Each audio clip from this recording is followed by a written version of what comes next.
And there we go. So everyone, welcome to Masculine Geek number 92. Return, the awesome return of Mr. Stephen Storey. So welcome, Stephen. It's good to have you back. Last time we got, there was a storm or something, right? Man, yeah. It's been a lot of storms, man. It's been You're not kidding. I think we got one more coming. We got another hurricane this week or beginning of next week. Oh, shit. Unfortunately, I think it'd be number 5. Hurricane number 5 for the year. Hit the continental United States. Okay. Now, where are you at? You're not in the United States right now, probably, thankfully. No, I'm not. I'm in Salvador, Brazil right now, and it's springtime. It's springtime here, so it's been pretty mild, like 75 degrees. It's actually been a little cool. It's been raining a lot, so I'm having to wear a long sleeve shirt for the last few days, but it'll be sunny tomorrow. All right, cool. Yeah, you're 2 hours ahead too, right? It's about 11 o'clock right now. It is 11 o'clock right now. They don't have daylight saving times here, so I stayed in the same time as everybody else, kind of moved around a bit, so it changed my work schedule up some. But other than that, it's been cool, man. It's been real cool. Nice. So what have you been up to lately? I mean, we haven't talked in probably 5 or 6 months. It's been a while. Yeah. Dude, man, this was I took this time during the quarantine and lockdown and everything, and I paid off all my debts. That was my main focus. I got debt free. I had to really make some sacrifices. But after that, I moved back to Brazil and doubled down on my Portuguese learning, and I've just been working like crazy, man. Okay. I mean, but it's the same for everybody, right? I mean, it's a no frills kind of year, right? It's really it's surreal, and but it is an opportunity to get shit done. Absolutely. Yeah, man. Yeah. It was what I did, man. I have been using like all these different apps and stuff, and trying to figure out my own financial situation. I was like, okay, what I'm gonna do, man? Like, and so I started taking notes.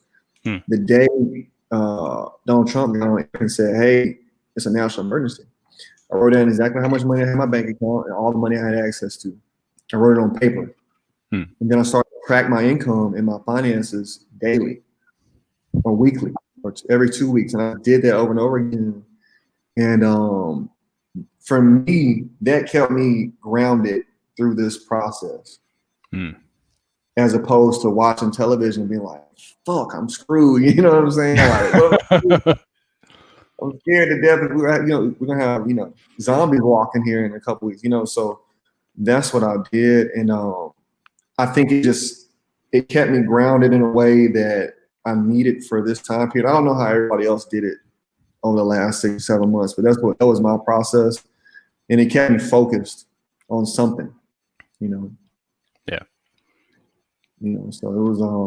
Did you have to like tamp down on social media use or curate what you were looking at? Yeah, dude, man, like I stopped social media for 40 days straight, completely. Like no Twitter, no music, no radio, no television. It was silence. Just straight silence all day. And what happened was I got much more productive. And I don't suggest that for people who are not okay with themselves. If you're not okay with that person that's talking to you on the inside, I wouldn't suggest doing that, because it can be a bit painful. But I was ready for that, and so I woke up every day, complete silence, no television in the house, no radio, no random conversations, talking and shooting shit with people. It worked about 40 days, man, and it just like supercharged the rest of the year for me. So you were completely focused on what you were doing? Well, it wasn't that I was completely focused. I just wasn't distracted.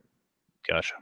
And I think that what I've learned in this time period is like, dude, we already had a lot of distractions in life, but we also had these small little pattern interruptions throughout our day well, let me listen to the song real quick. Okay, let me just, I gotta call my friend up. We always talk at 9 o'clock. And then before you know it, you fuck off like 8 hours of the day that you could be using to get where you're trying to go. That's true. And because I don't know where y'all want to, we're gonna be talking for a while, but like this year is still okay. Next year is gonna be difficult. We still got more rounds of layoffs coming. We still have more rounds of whatever they're gonna do with these testing and drugs and stuff for this situation we're in right now. I'm trying to guard my words, guys. I don't want to get y'all flagged or anything. No, you can say what you will. I don't care about that shit.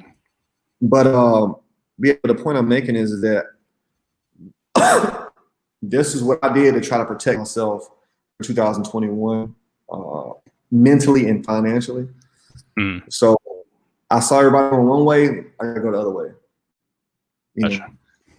And it's been good. It's been good for me so far. That's how I kind of salvaged my 2020. Okay. And it's and that's the other thing, guys. Like I think, discipline saves people. Serious discipline. You don't gotta be so disciplined to the point where you don't, watching the news or doing anything like that. But you gotta seriously say, hey, look, I'm not doing X, Y, and Z for a while. Because I gotta get my shit in order. Or I'm going to do this and this because I gotta get my shit in order. So that's my whole thing with that. But other than that, man, just being down here, enjoying Brazil. I know. I've seen some of your photos. You were on a beach recently. Yeah, it's you're just showing the beach on the left, the water on the right, and the cliffs or something in the background. I'm like, oh motherfucker, shit. Let me tell you, dog, like, so check this shit out, man. So like, Brazil's construction of favelas is insane. That beach is under an overpass. It's like under a highway. Those houses are like, imagine like just a regular highway that's kind of like over a cliff, and then they just build a favela right into the cliff. Oh shit! So it's like a small little village built into a cliff with a highway on the top of it. Damn! And so it's built literally right like under an overpass. It's a 3-story home built underneath that.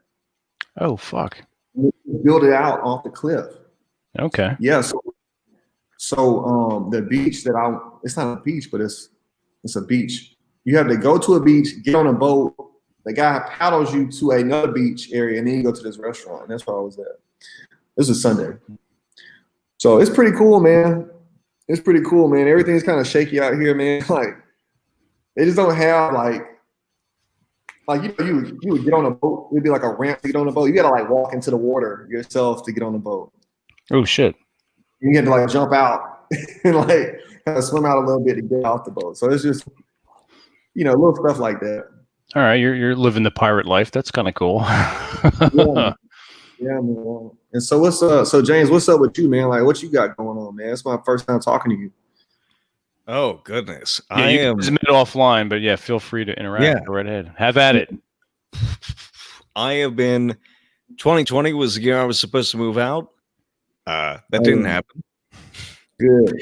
That didn't happen. But 2021 is. I'm basically doing the same thing you're doing, where I want to make sure that I want to get ahead. And I think a lot of people want this. They've seen what running their lives at max efficiency looks like, and have discovered that if you're running at max efficiency, if you have no fat to that you can sacrifice or whatever, you are going to, anytime a major tragedy happens, it's going to throw you off course. If you don't, people who are like, well, I'm just living in the moment. I'm just going to make rent on time. I'm just going to do this. And it's like, you can't do that, man. Don't do that. Something happens. It doesn't have to be a global pandemic. What if you get in a car accident, man? What if something bad happens to you? Yeah. I mean, it was bad. What if something good happens? You have an opportunity to do something. You don't have the wherewithal to get it done, Absolutely. So I've just been trying to do what I think a lot of people are now just getting interested in, which is getting ahead of the curve. And so I'm just trying to wrap up a few different projects, trying to start a few different projects. Got a comics Kickstarter or comics crowdfunding coming up. I do a lot of work in the tabletop business. I have a new project coming up there. And I'm starting to get hit up for audiobook narrations and stuff like that. So I'm trying to consolidate those and knock them all out this winter. Hey, James, when we get done, man, just shoot me a message. I got a friend that does really well with voice acting. He did Super Bowl stuff recently. So I got 2 friends that do voice acting. So just shoot me a message, man. I'll connect you with those guys, and you can kind of, just do what you got to do with that. But that would help out. I'll 100% take you up on that. Oh yeah, man, because you got a skill. Everybody don't get to have that skill, right? Like that you have inherently, right? So, but yeah, man, Rob, and everybody watching this, we've been told that shit was going to hit the fan for like 8 years, and we're living in a simulation that is just like. Some of this stuff is worst case scenario. Some of this stuff I remember hearing about, like, hey, it's going to be a time when passports don't work anymore. What? No, it's not possible. 95 countries in the world. How could that be possible? We're rapidly approaching that.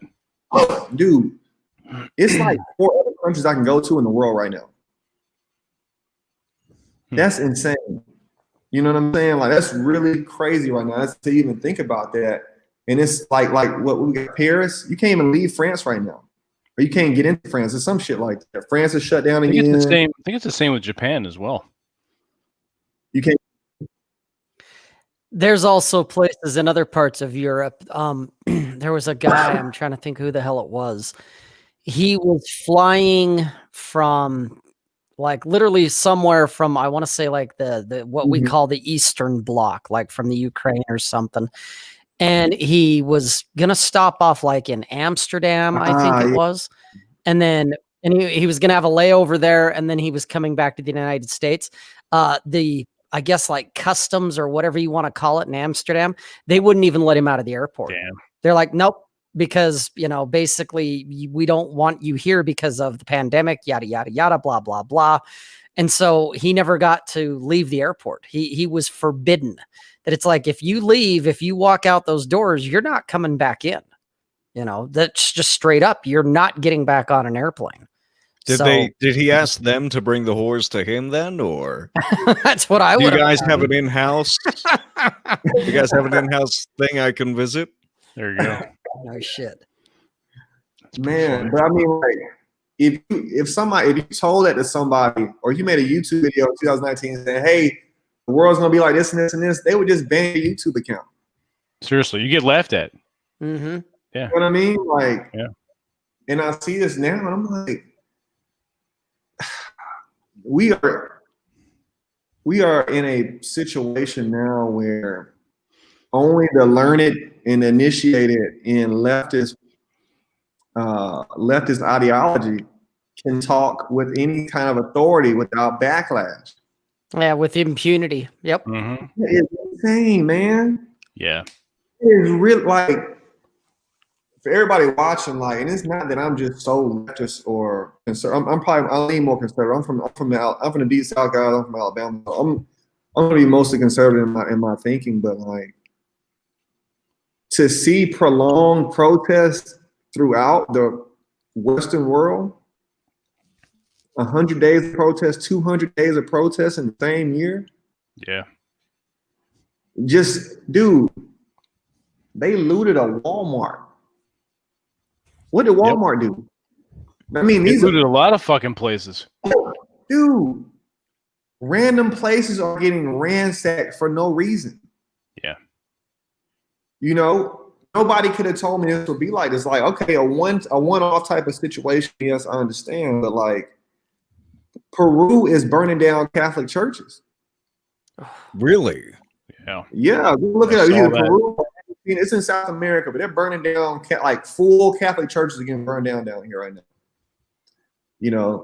And we're in a time of serious political unrest, and it's like, so what happens now? And no, I mean, we don't know what happens now, but I don't know, man. This is crazy to watch. It's like I'm in a movie. Yep. New World Order. The thing in Peru, is that widespread? Or is that just in that country, or is it sort of in Latin America, like a growing sentiment? Well, now keep in mind, guys, anybody watching this, I only have a peripheral knowledge of this, but basically this is in protest of what the Catholic Church has done to Peru, to the indigenous people. This is basically what they were saying about it. Now keep in mind, I might have a country on too. It might be like Argentina or something like that. Highly doubt it's Argentina. I really think it's Peru. But yeah, they burned down a couple, really old Catholic churches. But I think what we're dealing with is you can't give the entirety of humanity 6 months to hang out at home. They're gonna be like, hey, I'm mad hungry. I don't have any money. Y'all shut down my business. Let's go burn some shit up. Okay, come on, let's go. Yeah, because that makes sense. Right. I knew that would happen. I figured that would happen, especially when you're giving out, high unemployment benefits for a time. They don't have anything to do today. They don't have anything to do tomorrow. They got plenty of energy. Let's go fuck some shit up. Mm-hmm. Police ain't gonna do shit about it. Nope, the energy has to go somewhere. It's all that pent up tension and energy. Yeah. Well, exactly. And they're not going to do something at home. No, what is? I mean, after you've had There's sex, nothing at home. Drugs. I mean, like. I mean, they should. We want them to. We want them to do something at home. Like, once you're done, play guitar or something. But even once you're done eating and fucking, I mean, yeah, it's a lot of time on your hands. Yeah, and I think, but that therein lies the problem, right? Because normally we have sports and alcohol to occupy us, but then you took away alcohol and sports. Yeah. Now what? This is the part of the game where, because normally when these things happen, the emperor brings out the gladiator games, right? Yeah. But now the gladiator games are real life. Yeah, it's true. The cops or the business owners versus looters, and and I don't know, man. I think this is going to be what we're dealing with now. Will probably not be explained for the 20 years. All the bad things that have been covered up during this time period, but this shit is wild, man. So then you just said something, Stephen, that made me just think, and this is something for all you guys out there watching, especially the guys right now that are watching it live, because who knows if this video stays up, if the channel stays up, all of that. Guys, if you haven't been, now's the time to start documenting, like with video recorders, your phones, a camcorder, whatever you got. Start documenting all this stuff. And it's not, to show the cover up because of the Illuminati or whatever bullshit there. It's to show for yourselves and to show your kids, your grandkids, your friends later on, like Stephen just said, 20 years from now type of thing, where he said they're gonna be covering up all the bad stuff type of thing. Okay. This would be, the old saying that history is written by the victors type of thing. This is the time to document it so that you can show the future you even, because we forget after a while. We get complacent. Memory is not infallible. That's why, even in like a court case, bringing an eyewitness up and having them testify, that's always been the kind of the normal procedure, but yet we all know that memory is not infallible. This, where if you've got it documented, you can go back and go, when someone writes about it and goes, oh, well, this and that happened. And you can go, whoa, no, that's not what happened. It's a way to put the missing pieces of the puzzle together that we typically don't do because we're lazy. You could say, hey, I got it right here. Pull your phone out of your pocket and show them. Yeah. Or at least show yourself so that you're not it's the old saying that if you lie to someone long enough, if you tell a lie long enough, it becomes true. Okay. We do it to ourselves. Okay. If you tell yourself something, anything long enough, you'll begin to believe it, whether Consistently over it's time, factual yeah. or not. Yeah. Whether it's Yeah. an actual fact or not, you'll begin to believe it. And so this isn't the time to go to sleep. You know, this is the time to be documenting it, if anything, just for yourselves, for down the road. So I definitely agree with that. I think, but you know, that's also very difficult when public conversation has been, you know, hamstrung. You can't talk on Twitter about certain things. You can't talk on YouTube about certain things. You can't have discourse on Facebook about anything, and you can't leave the house to have a conversation in public. Yeah. For several months, and in some countries, it's renewed again. You know, so they may end up renewing it here. I know Utah, according to MSN and even some of social media, we've apparently had the biggest surge in the bug cases since the beginning of this whole thing. That we've hit a new high, and they're talking about, you know, the healthcare systems being overwhelmed, even though I'm not seeing it and I'm out in it. But that's the talk.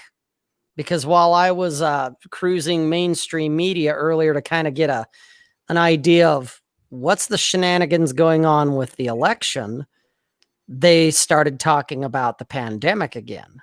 And it's like, oh, so what's Utah gearing up to do? Are they gearing up to lock down the state again? Is that what's going to happen? I mean, I don't know, but it's certainly a possibility. So here's something I'm interested in, Stephen. Or sorry, Stephen. I will probably do that at least once more tonight, and I apologize in advance. So here, kids basically got locked down pretty hard. It was all like online learning and stuff like that. And with some pretty draconian policies in regards to like, oh, well, you have to have your uniform on at home. And you can't have you can't eat or anything. Did they do that there? Do you know? Like where you're at right now? I have not watched television enough here to really catch what's going on. I do know a bunch of kids around here, and they all always playing outside and stuff. So I know that colleges are closed here for sure. Right. Which would lead me to believe, I think the schools are also closed for kids, but here in Brazil it's a bit different because their healthcare system is already not that strong.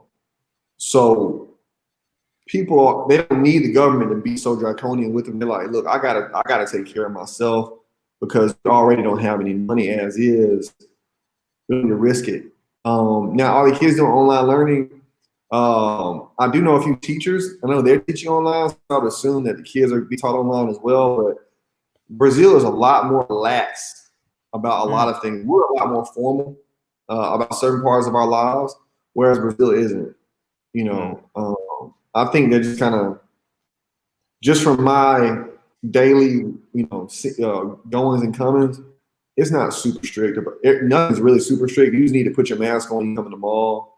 They're going to do a temperature check. Any building you go into, it's going to be a temperature check, hand sanitizer, and then make sure you wear your mask. And that's really it. So it's not so draconian in that way. In that regard, they had a SWAT team guarding the beach for a while when I first got here, but that stopped after a couple of weeks. They opened the beaches back up, and the beaches are open all the way now. So everything is kind of slowly opening back up here. They're starting to have parties again. Bars are open again. So I mean, it's probably like 80% open now. Now, what part of Brazil you in? Did you say? I'm in Northeast Brazil. I'm in Salvador. Gotcha. Okay. Yeah, trying to get a handle on my geography here. Okay, cool. But Latin America is doing a better job of coronavirus handling this than. That was my next question. Yeah. Yeah, their cases as a continent, cases are down 40%. Oh wow. Okay. Yeah. So they're doing pretty good here. I mean, but like, And I really hate to say this, guys. I don't like critiquing my own country, but like whatever the hell they got going on down here is way better than what we got going on at home. Yeah. You know, Yeah, because like if we all say we weren't wearing a mask or we all were wearing a mask, I think that'd be good to be one or the other. But when you do this whole mixing thing, some of us do, some of us don't. I mean, it defeats the purpose. It's interesting and ridiculous because there's a pizza place I go to occasionally, and it's part restaurant and part pickup.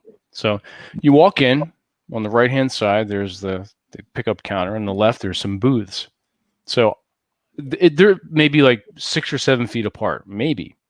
So the people that are to my left sitting down don't need a mask, but I have to stand up at the counter with a mask. Are you fucking kidding me? It makes absolutely no sense. I was in the airports recently. I was the only motherfucker walking around without a mask, and I dared anyone to fucking say anything. I'm not doing it. I'm not fucking doing it, because I can sit at the airport bar, which is right next to a gate with people sitting with masks on. You out of your fucking minds? Oh yeah. What? It's the same fucking air, motherfuckers, being recirculated in the goddamn airport. I'm sitting 10 feet away, eating and drinking, no mask, and you're over here breathing in your own foul air, befouling your teeth, rotting your teeth out, and sitting there like a dumbass and going along with it. I'm not fucking doing it. Man, if they hadn't opened up by telling us, "Oh, masks don't work," and then switch to, "Well, masks do work," now it's illegal not to do it. That was one of the biggest issues with it, because they could have just said, "Listen, guys, please don't buy these up because we need the medical professionals. We need to make sure that medical professionals have access to these, and we want them to have it first. And they're not getting quarantined; they're in the hospitals and stuff like that." They could have just come out and said that, but they took this high and mighty. Oh, the pros don't know what's good for them, so we have to lie to them, and we have to tell them that no, it doesn't work in this instance, so that we don't overload the medical supply, or we don't short out the medical supplies. And then once those are overproducing to account for what we don't have access to right now, then we can tell them. Then we can tell them, okay, now it's illegal to go into these places without a mask. It's like, this is the worst possible way you could have gone about this. Well, not only that, but James, have you heard of anywhere, and maybe someone can correct me in the chat or maybe later in the comments or whatever, give me a shout out. Has there been anywhere that there's been a shortage of any medical supply ever with this? I haven't heard. If there has been, I haven't heard fuck all about it. And you would think with all the bullshit surrounding it that if there was, they'd say something. Well, I'll tell you now, they wouldn't. I'll tell you now, they wouldn't. You know where Virtua is, right? Oh, he just froze. Sure. That was the wrong time to ask a question of me. Dang it. Because he just froze. But he'll be back. Vince and I now we know it'll be fine. Vince and I are relatively close to Virtua. All right, now he's coming back. All right, cool. Vince and I are relatively close to a virtual hospital. And I can tell you now, just about every single ambulance inside that hospital has over 200,000 miles on it.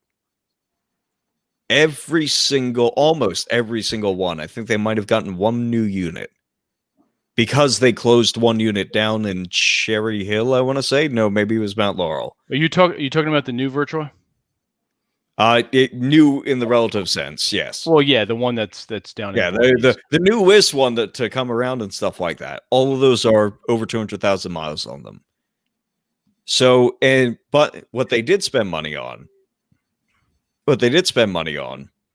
is a few million on changing the signs to the new Virtua logo. That's fucking fantastic. Yeah. That's a great use of hospital funds. I bet we're all happy if we need to call 911. I'm sure everything's going to go fine for us.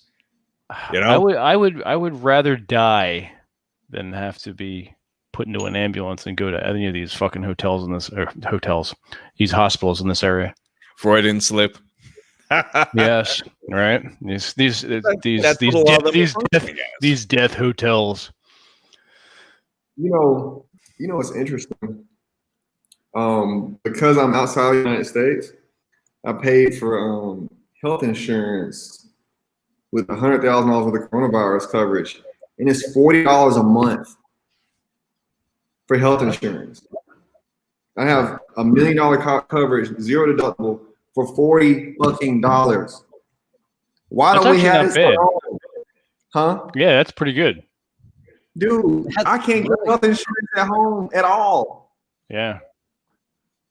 Get the fuck out of here, man. Like, dude. Yeah. How is that possible that I can get coronavirus coverage right now and you can't get coronavirus coverage at home? It's insane.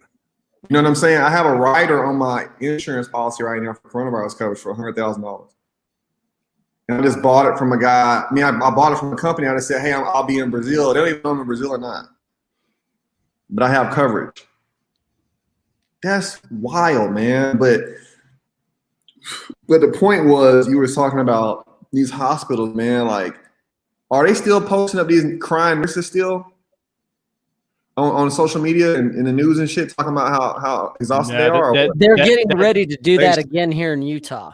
That's coming. They stopped it here at the very least. Not here. Because they were getting shredded on social media. Everybody was like, listen, you people need to shut the fuck up. We get it that it's hard and it's difficult and stuff like that, but you coming to us, it's like, well, we're like Iron Man. It's like, no, shut the fuck up. Shut the fuck up. I don't want to hear about Iron Man in the global. I want to know if my day job is going to be open so I can put food in my mouth. I don't want to hear about why you're like Iron Man. Yeah. Yeah. Fucking bullshit. Complete bullshit. Okay, so this brings me to my next point. That's something that I haven't seen this in my lifetime until now, but it's this circle jerk of participation awards that I had never seen before. You know what I'm saying? Like, man, I remember, man, like I was a kid when fucking September 11th happened, and them fucking NYPD firefighters, when that shit was over with, motherfuckers was like, fuck yeah, firefighters. You know what I'm saying? And we gave them their just due, but it was in a very what's the word? It was a lot of honor to it. You know what I'm saying? We won't forget y'all the sacrifice NYPD made, FDNY, but everything they did, right? But this shit we're doing for the fucking medical profession, these are ER nurses that were dealing with gunshot wounds fucking 2 weeks prior to this shit starting. A motherfucker cough himself to death, and y'all are crying about this shit. Like, I'm not understanding. There's a disconnect. There's a complete disconnect. Yeah. Yeah, and then it's all like we do this whole fucking trauma porn with the fucking medical industry. Like, oh my god, I'm a registered OBGYN, and I think that coronavirus is going to have a 99% death rate. Like, yeah, I'm a radiologist, and I looked at Chris. You remember that whole thing with fucking Chris Como, and he was talking about how he had fucking coronavirus, and he was like, he clearly did not have coronavirus. Like, yeah, I was chattering my teeth so hard at night that my tooth chipped. I'm gonna need to see that. I'm gonna need you to smile. Today on shit that never happened. Yeah, and it's so funny because the medical professionals, like, they do actually have shit to cry about, which was so weird to me. Looking at it, it's like, listen, like all these people, their funding got cut in about 10 different ways while they're dealing with all this. And it turns out that the coronavirus actually has it's the death rate, and it's not just the death rate why it's a concern. There's also the lasting side effects of it and stuff like that. And that's something to be taken seriously. It's not World War III, but it's something to be taken seriously. And as it turns out, medical professionals are getting this at a much higher rate, and they're having longer lasting side effects for it. And that's tragic, and it's awful, and we want to support those people. So why Why are we not talking about the people managing those medical professionals and slashing their funding, as opposed to talking about like, oh well, the coronavirus is going to have a 99% death rate. It's like this agitprop, like this propaganda made to steer us in a separate direction from looking at, okay, why is it that it was possible for these hospitals to be overwhelmed in the first place? Why do we only have so many ICU beds that are always full? We have this many thousands of ICU beds in the country, 60,000 or whatever, and they are all always full. But the conversation never happened there. It never happened there. Oh, that Philly is asshole. Oh, Philadelphia is a hotbed of progressive, liberal, professional Democrat assholes. So believe it. Yep. No, so what I was going to tell you though, what I was going to say to add to that, James, was that okay, so if medical professionals are getting this at a higher rate and the whole country shut down, the only thing that's open was grocery stores and gas stations, why are all these goddamn grocery clerks and fucking cash register people hanging out at work every day and they don't get sick? Like, I'm not understanding, if we can only go to the grocery store, how is coronavirus not in the grocery store? And it's not in the gas station. And we all went to the gas station and the grocery store every day. Yeah. And the people who were working in the grocery store weren't even wearing masks until like fucking June. Yeah. Nothing about this. Come on, man. Like, it's glaringly obvious, and we're being treated like little retarded kids. And we're expected to believe this bullshit. There are a range of answers to that question of why these people are not getting it and these other people are. But you're not allowed to ask the question. Like, it could be, okay, the fucking grocery store actually has better ventilation in these specific areas and is better built to deal with a higher capacity of people running through it all day. And for some reason, these hospitals are not. Like, that's in the range of answers. But you're not allowed to ask the question is the thing. Yeah. Because it's the wrong thing. What my boy did, man, what was it, Vanilla Sky? Tom Cruise with the Thought Police? Yeah. Right? I think so, yeah. Like, Minority Report, yeah. Minority Report, yeah. Minority Report. You think wrong if you want to. You can think about thinking wrong. We got something for your ass. And that's where we are right now. Yeah. You're not an expert, okay? You don't get to ask that question. We listen to experts over here. You know, that's basically where we are right now. And I think that when we're in a situation where all the countries of the world do the same thing, that's a problem. There should be at least 30 different reactions to this pandemic. And we have one, which is shut everything down. We're gonna save all your lives. I believe in fucking Final Destination. A lot of us were supposed to be dead by some other shit. Mm-hmm. Someone's supposed to die in car wrecks this year. Someone's supposed to get shot, fucking slip and fall at work, heart attacks and shit. And it didn't happen. Those lives got saved because of regular human error did not happen. This coronavirus shit happened. Okay, whatever. But it's a lot of people that's supposed to be dead that's not dead right now. You know, just straight up. Y'all know how life works, guys. Like, people get in fucking car wrecks and text messages, texting and driving and all the other shit, and it didn't happen. So I feel like that we got a net positive for human life, but we gotta get back to working. Yeah, there's an assumption of risk that you have to assume in your daily life. Yeah. I wrote about this in the newsletter back in the end of March when all this happened. I said this is an internal stress test on what the crap that the American people will take and be willing to roll over and play dead for. And guess what?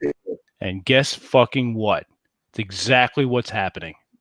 But check this out though. Y'all now to Rob's point, let's just roll it back on to April. If y'all remember, they were starting to protest about these goddamn masks in Michigan. And they was running down on the governors back in and politicians with guns and shit. Yep. Back in fucking April. Y'all forget. We talking about 4 weeks into this shit. If that fucking George Floyd shit didn't happen, these motherfuckers have been looting and robbing off of these fucking masks. Yep. Because if y'all remember, I'm talking about in conservative places, they were like, what the fuck are the police doing to us? Y'all remember that shit? Mm-hmm. Everything went to race in the summertime, and it got people off of the idea that, hey, we're still being quarantined. But I ain't forgot. I remember this shit. I remember people was writing letters. They was going to city council meetings like, what the fuck are y'all doing? Oh yeah.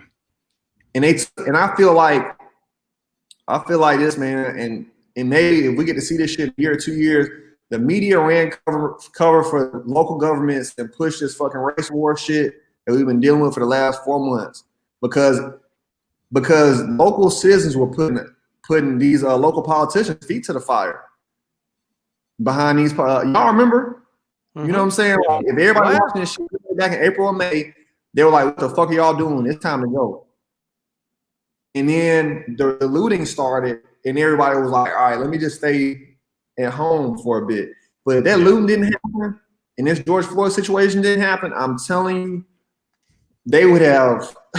It'd have been storming the mayor's houses, governor's houses, and I think we would have had a different type of problem. It was just distraction after distraction after distraction. Yeah. Exactly. Yep. And that's what I'm saying. Instead of having the gladiators fighting, they made us fight each other. Yep. And we made ourselves gladiators, right? Because people still have to be entertained in some form or fashion as part of the human experience, right? And absolutely. I think that it said, hey, man, these motherfuckers ain't gonna ride this quarantine shit too much longer. Okay, well, let's do this. This right here. Okay, this will work. The bingo card with things that they can pull out, just like, oh, let's try this one. I haven't gone to this one yet. Let's do this one. Yeah. Because, the murder hornets didn't work out, so hurry, play the race card. Right. Yep. And then let's not forget. And I'm saying this shit for posterity purposes, guys. Let's not forget the whole Tom Hanks disappeared for a while. Ellen DeGeneres disappeared. Fucking Oprah. Tom Hanks became a Greek citizen. So he couldn't, Wasn't that fucking weird? Yeah. Wasn't that just completely fucking piece of shit? Fucking, and then also, guys, go look at Tom Hanks' Instagram. He's been putting weird, wild pedo shit on his shit for like 3 years. A bunch of kitty boots and shit and fucking kid clubs. Jesus weird. Christ. If y'all can't shit I've been seeing, because I'm telling you, if you watching this shit, go to Tom Hanks' old Instagram post. He got a whole ton of weird pedo shit. I believe it. Coronavirus hits. He doesn't come back to the United States. Stays in Australia. Goes to fucking Greece. Becomes a Greek citizen. Get the fuck out of here. Ellen DeGeneres disappears. Fucking Oprah Winfrey disappears. Yeah, fucking Maxwell lady. She clearly has snitched on somebody.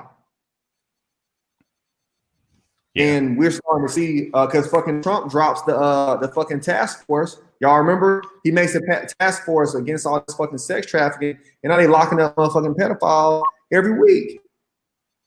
And they're not talking about that shit, man. That was the story at the beginning of 2020. Yeah. Fucking Einstein dies, a bunch of pedos start going to jail out of nowhere. Yeah. And the media doesn't cover it. Right. Nope. But we got all the other things distracting us. You know what I'm saying? Yeah. Yeah. There were a few major trafficking roundups. A few of them got skewed over by there's a few quote unquote crimes like kidnapping your child. Father takes the kid, doesn't show up for the switchover day with his ex-wife and stuff like that. That'll get filed under child trafficking in some instances. So some police precincts you have to watch out for that stuff when they announce the roundup. You have to dig a little deeper, yeah. Yeah, you have to dig a little deeper. But right at almost immediately after the election, there was a fairly big roundup, and I remember just nobody was talking about it. It's not like the media cares about the finer details, like how many of these were, divorcee kidnapping or whatever like that. It's sensationalism is right up their alley. So why are they ignoring it? Come on, man. We gotta look, man. The hammer about to drop, and they told you all this shit on YouTube fucking 4 years ago. They told you exactly what's going to happen. They told you it's sex rings. They told you it's pedo. with high-powered people there. All that shit got deleted off the internet, and then it's really happening in our real life, you know. And now it's like, oh well, I didn't know Tom Hanks is such a great guy. How could he possibly be a fucking boy lover? Like, come on, man. Like, yeah, whatever, man. But this is, we all feel the same way about this shit. But I think that now, where we are now, I think is that you got to keep your mind real clear right now. yeah, You got to keep it real clear. I'm talking about like anybody that's familiar with stoicism, you need to be practicing some serious inner stoicism right now. I don't know if I hope I'm pronouncing that right, but you need to be practicing. You got it. Serious, Yeah, you nailed it. you got it. On the inside, your inner man. If a woman watching your inner woman, you got to really do that now, because it's some serious emotionally triggering events that are happening right now in our lives. You know, and if you can't handle that, and you can't continue to handle what else is to come, you're gonna go off that cliff with the rest of the sheep. Yeah. You know, in my opinion, and if any of y'all, you can get out to a more rural area right now, I would do it. You need to be doing everything you can to not be dependent and not be subject to other people in ways like, if you got a shit ton of debt, you need to get that handled, because we don't know what's coming next. I do know that inflation is going to come. We printed $3 trillion. We're going to have inflation. Okay. It's going to make things a bit more difficult for us. And you just got to really get serious about everything. Yep. In your personal life, you know, because. Well, that's the only thing that we can control right now. Oh, yeah. That's the only thing we can control. Yeah. Yeah. Like everybody's like a one-man island right now. Yeah. Like everybody. Yeah. You know, and then my next question is like, so what happens after this, right? Seriously. How long can you pacify? Because I mean, we're simmering right now. The world is simmering. It's like a slow boiling. It's a slow boiling frog. Hell yeah. Shit. But governments have been overthrown for less. Oh yeah. Fuck yeah, they have. Shit. You know what I'm saying? What was the statistic? Muammar Gaddafi, his national approval rating was at 13%. Congress is at 9%. Thanks, Ethan. Right now, Congress is at 9%. Gaddafi was overthrown for a approval rating of 13%. They took him out into the street and killed him. Yeah. Look, man. I'm just saying the founding fathers would be stacking bodies by now. Fuck yeah. Yeah. But see, well, first of all, it wouldn't have gotten this far. It would not have gotten this far. So hopefully not. It would have been a non-issue. No, we'd have been done after income tax got introduced in the 40s or 50s, some shit like that. Yeah. But, this bullshit. Shoot, was that 1917? It might have been 1917. It was early. A whole bunch of stuff got rolled through in that 20-year period. Yep, that was pre-World War I believe. But what I was gonna say was, I think that as much as governments have control, people have control too. Like, it don't take but a few thousand people to go fuck up a politician or two, and everybody else will get in line real quick. You know, especially in places like Europe where these countries are close to each other. It's only so long that people are gonna fight each other, and they're gonna get tired of fighting each other. They're gonna start fighting somebody else. And it's like, hey, hold on, you the motherfucker who ruined my family business. Get them, boys. And then that's it. You know, and here we are. And so, and America has done some wild shit in the past. I don't put it past Americans to do it again, because people don't change. We're still the same. We're just in a different time period. Yeah. And I think that I don't want that. I don't want that for our country, but I also think that and not just our country, right? I mean, this is literally everywhere in the world. Every government is not going to make it out of this unscathed. No. You know, you're gonna have to pay for this shit. Agreed. Yeah. Yep.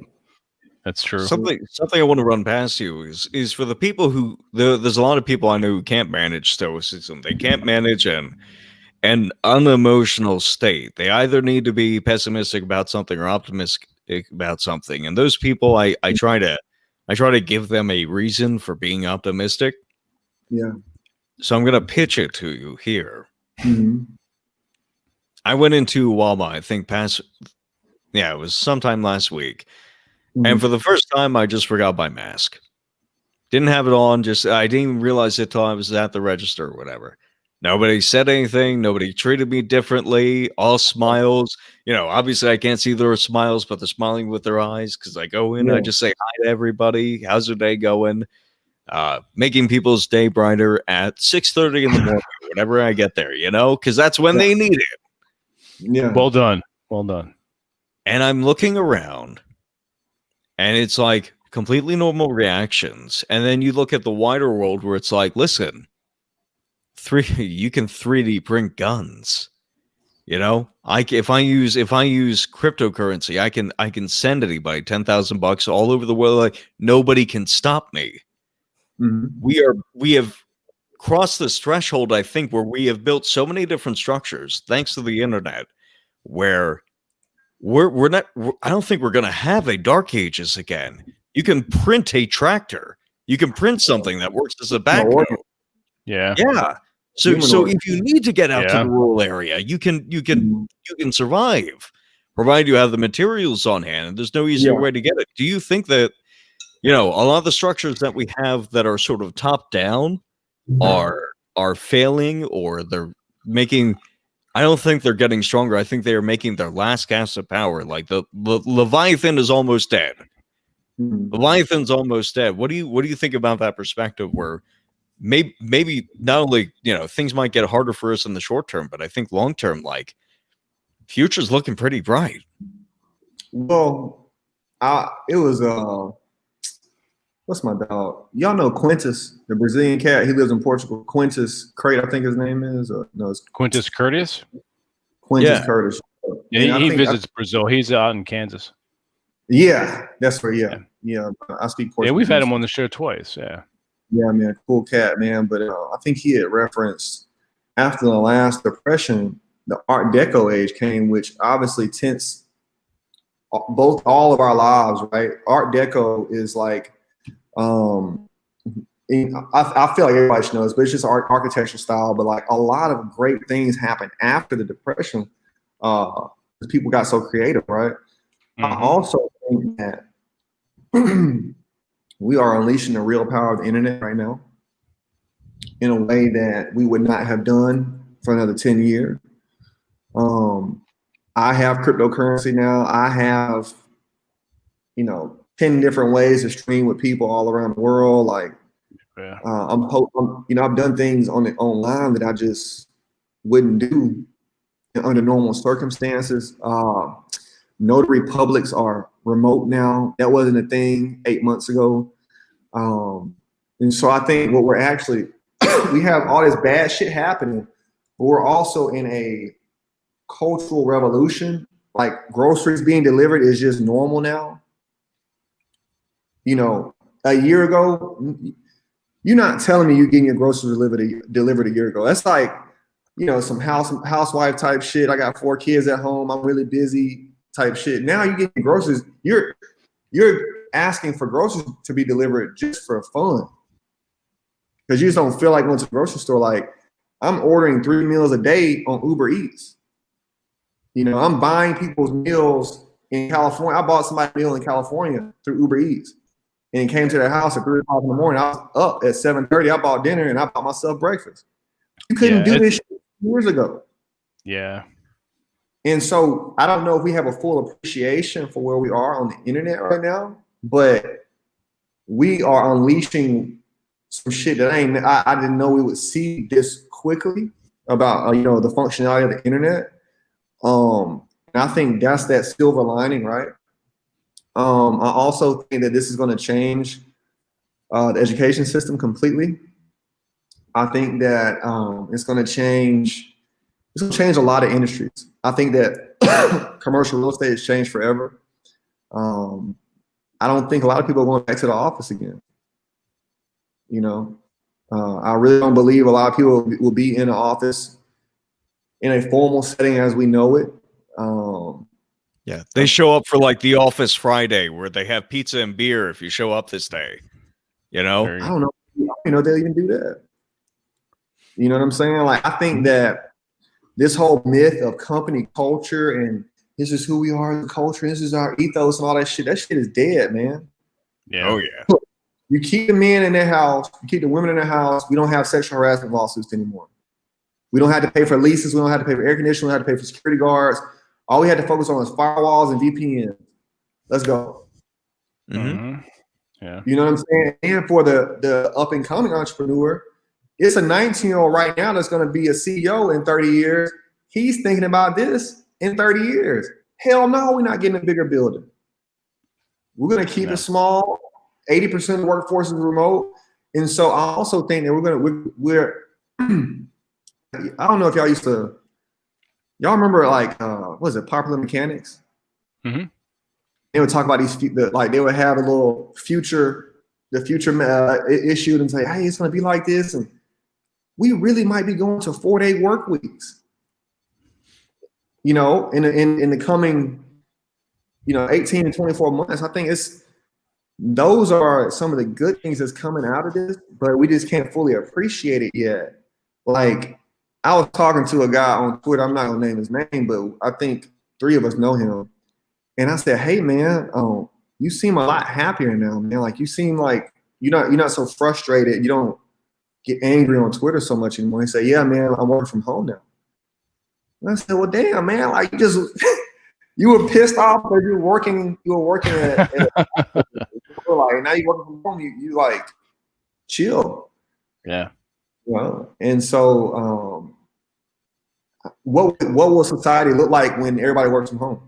Yeah. Well, Orson Welles in that movie, The Third Man, said something to this effect, where that's out of the chaos, things happen. Here, I can play that for you. Let me share the screen. It's like when there's absolute peace and tranquility, nothing gets done. No, this is not peace and tranquility right now. Yeah.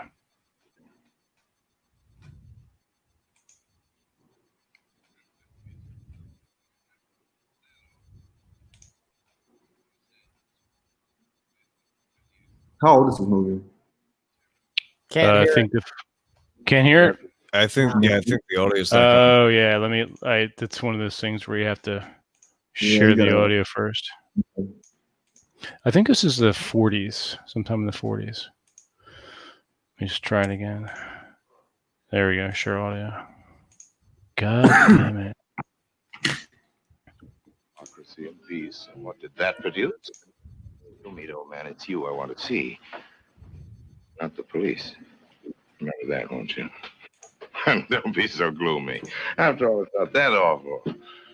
But what the fella said. In Italy, for 30 years under the Borgias, they had warfare, terror, murder, and bloodshed, but they produced Michelangelo, Leonardo da Vinci, and the Renaissance. In Switzerland, they had brotherly love. They had 500 years of democracy and peace, and what did that produce? The cuckoo clock. So long, Holly.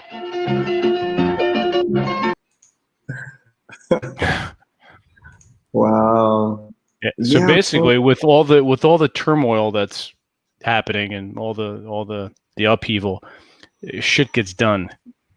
Yeah. Things happen where you have peace and relative prosperity and tranquility. Nothing happens. To a degree. Yeah. Well, to a degree, yeah. It's not either or. I mean, there are shades of gray, and it's very nuanced. Absolutely. But for the most part, when there's, I mean, what's that saying? Only where there is war being waged is there life being lived. I mean, once again, to a degree. Because we were not getting out of the office without something happening to tell the managers we're not coming to the office anymore. Exactly. They weren't going to give that up without a fight. Mm-hmm. Middle management likes meetings too much. I mean, there are sort of, we were just talking about this briefly, the silver linings to this. It's what Stephen was mentioning with his discipline, is being focused and disciplined for the going on 8 months now. It's hard to believe. There are people I haven't seen in almost a year. It's just what? Yeah, man. The only reason I saw my parents is because I had to go to leave to go to Brazil. I didn't see my dad. I didn't see my dad from December until September. And I saw him for a couple of days, and then that was it. But speaking to that, how's your family doing? Everybody's good, man. My sister had a baby, so I'm an uncle. Oh, congratulations, Uncle Steven. Uncle Stevie. Yeah, cool. Yeah, I got a little niece, and just seeing her giggle and spit all over the place, and yeah, nice. I FaceTime her and talk to her every day. But I still believe in mankind, and I believe that the best of us, like you said, happens in times of turmoil. And I know that the world, I wouldn't say the world got soft because I ain't been everywhere, but I know America got soft as fuck because the shit we was arguing about. Yeah. Like all this, I'm a victim. No, I'm a victim. No, I'm the biggest victim here, guys. Suck my dick, okay? Like, that's what everybody's doing, right? And so, and Rob, I've talked about this before, but I said that a few things are going to happen. We need hard times, and we had World War I, and then we had World War II, and that defined a generation. And now we have a different type of war, which is an inner war with each person that has an inner war with their own problems.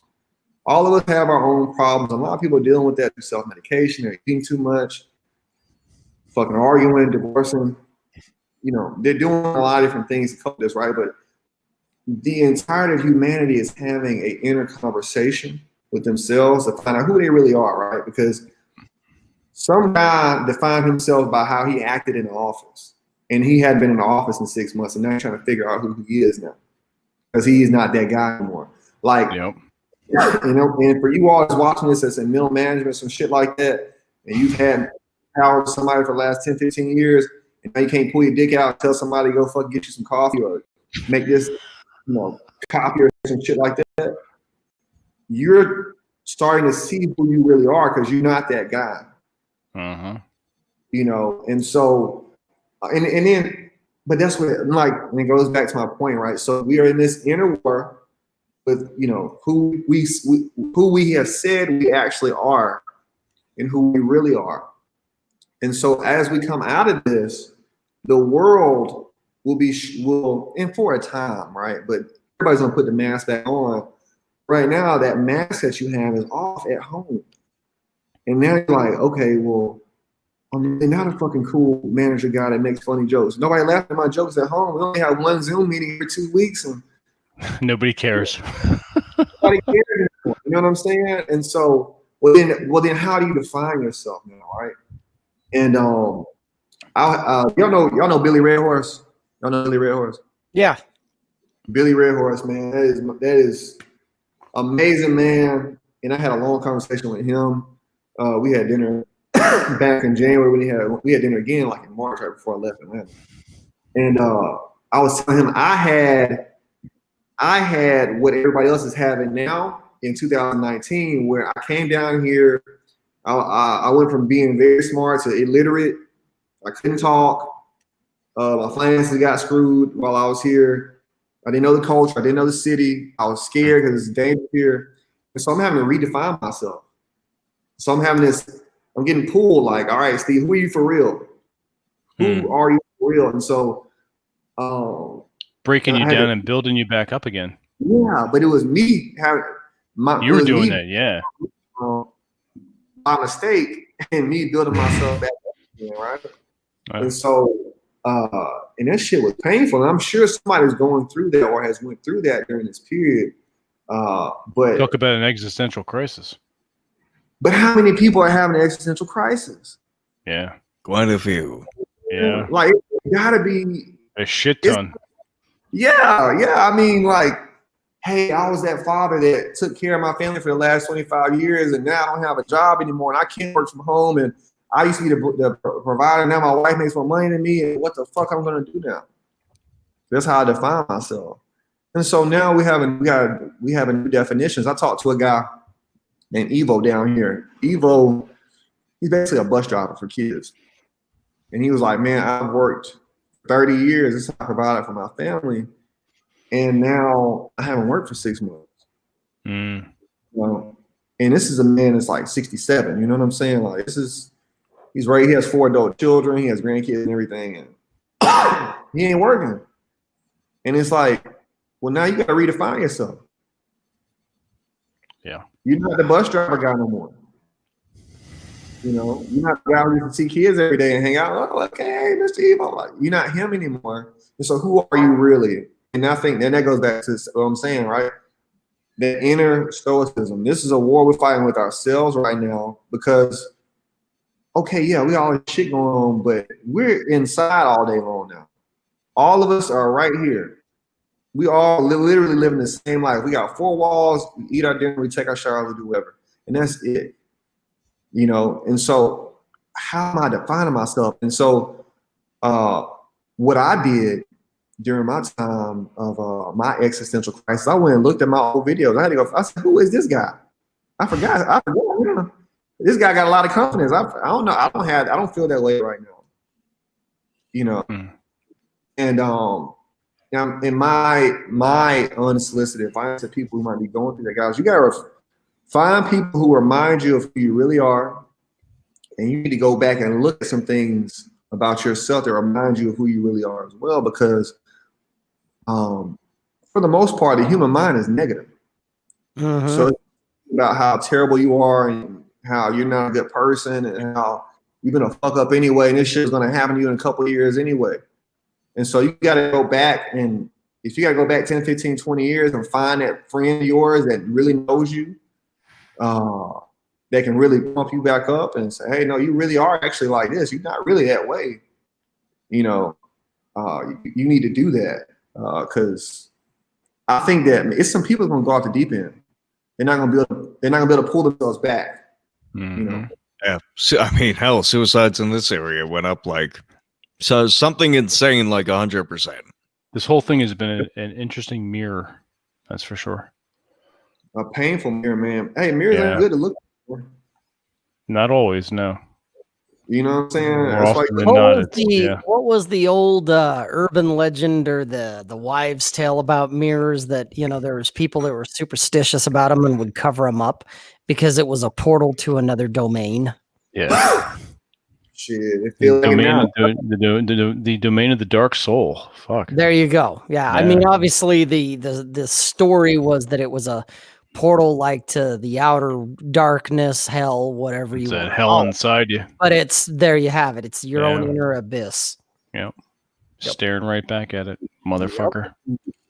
It's some shit, boy. I'm glad I'm not somebody else right now because I couldn't. I know, right? Shit. Going on, but some of the other problems that other people have, man, I just couldn't imagine, man. Like, yeah, you know, man, like I took an Uber to the other side of town on purpose just so I could be further away from my house for a bit. I took a 30-minute ride to a restaurant. I could have took a 10-minute ride to the same restaurant just on the, you know, this side of town. And I was like, what about the people who can't do that?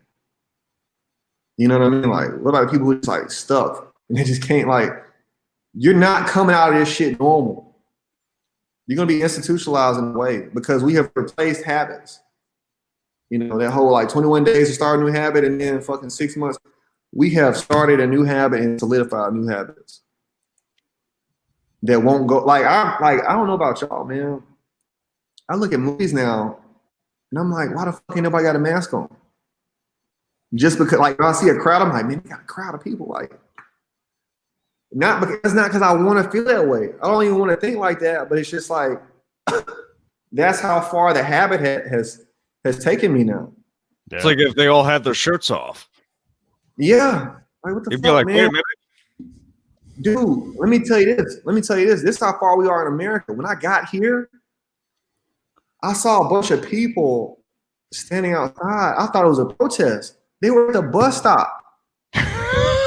Jesus People were at Christ. the bus stop, man. And I thought they were protesting. I was like, man, y'all, like they about to fucking, you know what I'm saying? Like block traffic. They're waiting for a fucking bus. That's, oh my God. That's They're waiting for the bus, man. It took like 3 or 4 days of being on edge about fucking protests.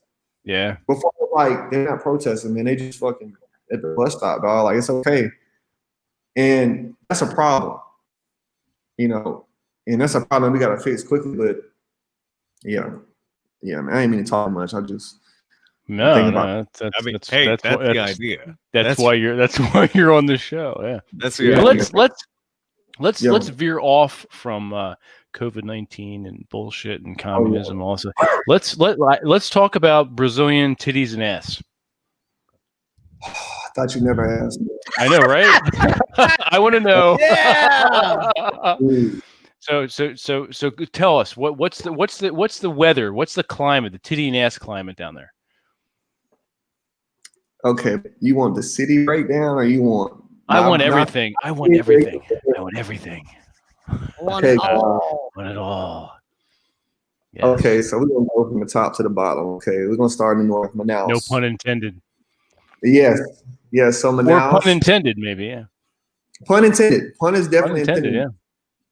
So Brazil is the largest country in South America. It's 200 million people, similar race mix as the United States. As far as, for the most part, you're gonna see a mix of people everywhere you go. All of us could blend in, depending on the city we're in. We all blend in as Brazilians. Now, with that being said, Amazonian women, that shit is not a fucking myth. No. They just show the women the wrong way. They don't look like you think they look, but women that are from Manaus or women that live in the Amazon are insanely beautiful. Okay, like I'm talking like, dog, it don't make no fucking sense. My friend lives there, and if y'all see him on Pornhub, he's a fucking porn star guy now. He's an American guy, and he just fucking takes chicks to hotels and fucking makes porn videos with him and sells the shit. Now, that's how he did his whole living in Brazil thing. But like, it's really like a porno out there. Like the women are super forward in Manaus. They're all fucking brunettes or jet black hair down to the ass, big asses, fake tits. They love to fuck. Okay, this shit is like, it's almost too forward. Like you know what I'm saying? It's really, the women are very aggressive. It's wild. Okay, that's Manaus. It is not a beach city because it's a city like, just imagine the Amazon forest and you got a random metro. Random city dropped in the middle of it. Yeah. Fucking insane. Super dangerous, by the way. So don't go out there with your dick in your hand thinking it's gonna be okay. Like, All right. Duly noted. Okay, so that's Manaus. Then you go into Fortaleza and Recife, which is a little bit further north. It's more, so Fortaleza and Recife is more that we would know as white people. They look more like an actual American white person. You'll see a lot more of that there. Fortaleza is a bit dangerous. Beach cities, Recife is a bit more safe. Women are still pretty there. It's a bit more homogenous in Manaus. In Recife and Fortaleza, which again, guys, is on the coast. So Recife is in the forest. Recife and Fortaleza, now they're on the coast. Richer area. You get more educated people there, more educated women there. Then you come on down to Salvador Bahia. So Salvador Bahia is like coming down, Alabama, Louisiana, Mississippi, that type of woman. Okay, you're gonna get a woman that's gonna be pretty compliant, highly sexual.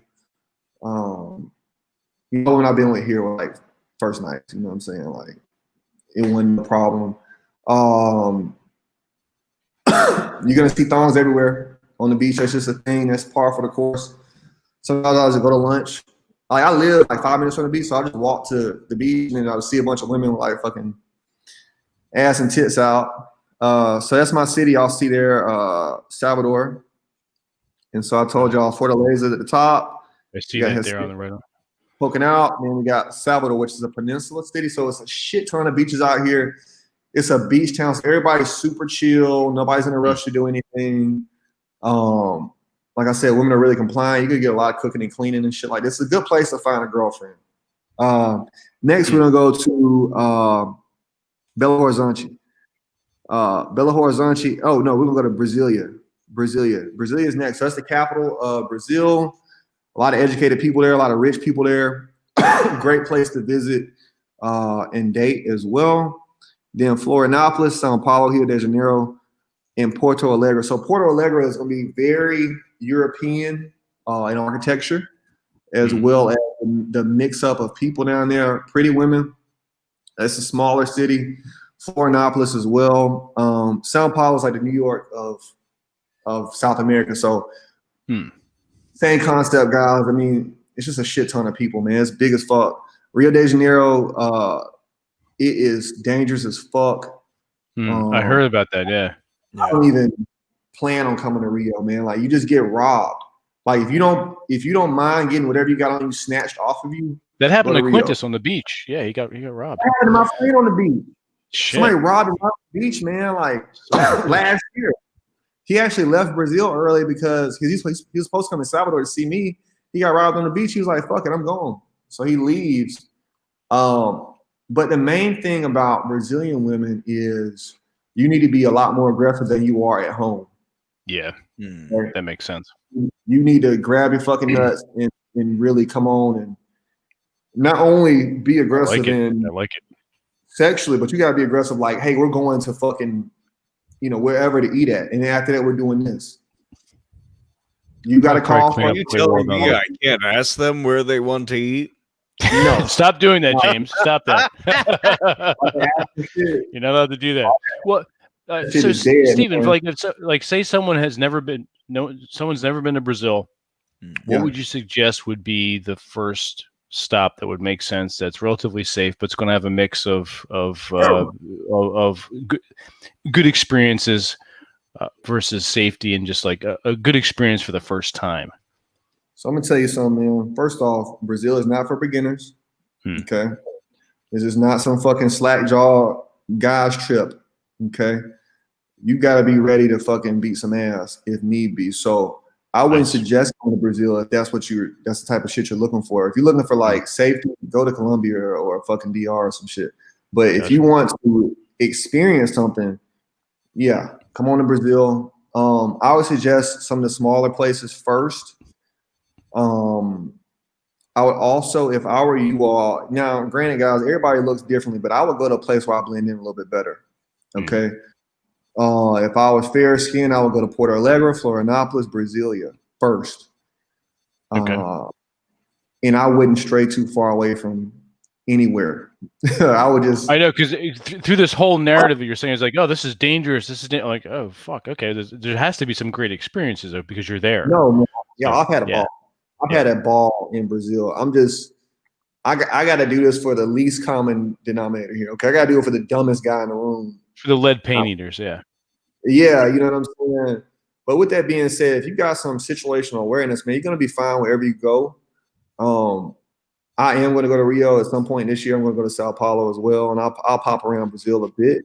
But if you can be situationally aware and keep your cell phone in your pocket and not try to do some fucking stupid gringo shit, for the most part, you're fine in any city. The people here are pretty nice here in Salvador. I would probably do Recife or Fortaleza. Alegre, just to get my feet wet. If I had like a week and I was like, man, I don't want to be like just super stressed out, I would do that, and I'll probably hit one of the. Brazil has a ton of islands. They don't get talked about enough, but they have a ton of islands. I would probably do like 3 days in the city, and I would catch one of the islands that Brazil has, and you can really kind of just relax a bit. Also, I would also say if you want to come to Brazil, you need to know a few women before you get here. So I would get Tinder, and I would get Tinder Passport. I would go ahead and pay the $20 and get Tinder Passport and talk to a few women so you can have a few points of a few points of help because they're very helpful. You know what I'm saying? So I would get a few women that could help me out. They're not gonna be asking me for money and no shit like that because Brazil is not super duper. There's not a shit ton of gringos coming over here right now. So, you know, most women don't speak English out here. So you're gonna get decent people to deal with for the most part. And I'll also get Google Translate so you can at least have help with the Portuguese until you get here. But yeah, I don't want to paint some horror story situation about Brazil. I just don't want people to come over here thinking this shit is freaking Disneyland. Gotcha. Yeah. No, you don't turn somebody into A Street on Philly and hey, just don't go out after midnight or whatever. You just pay attention. You have to be hyper aware, especially in a city. In any city, really, you have to be hyper aware. Exactly. Yeah.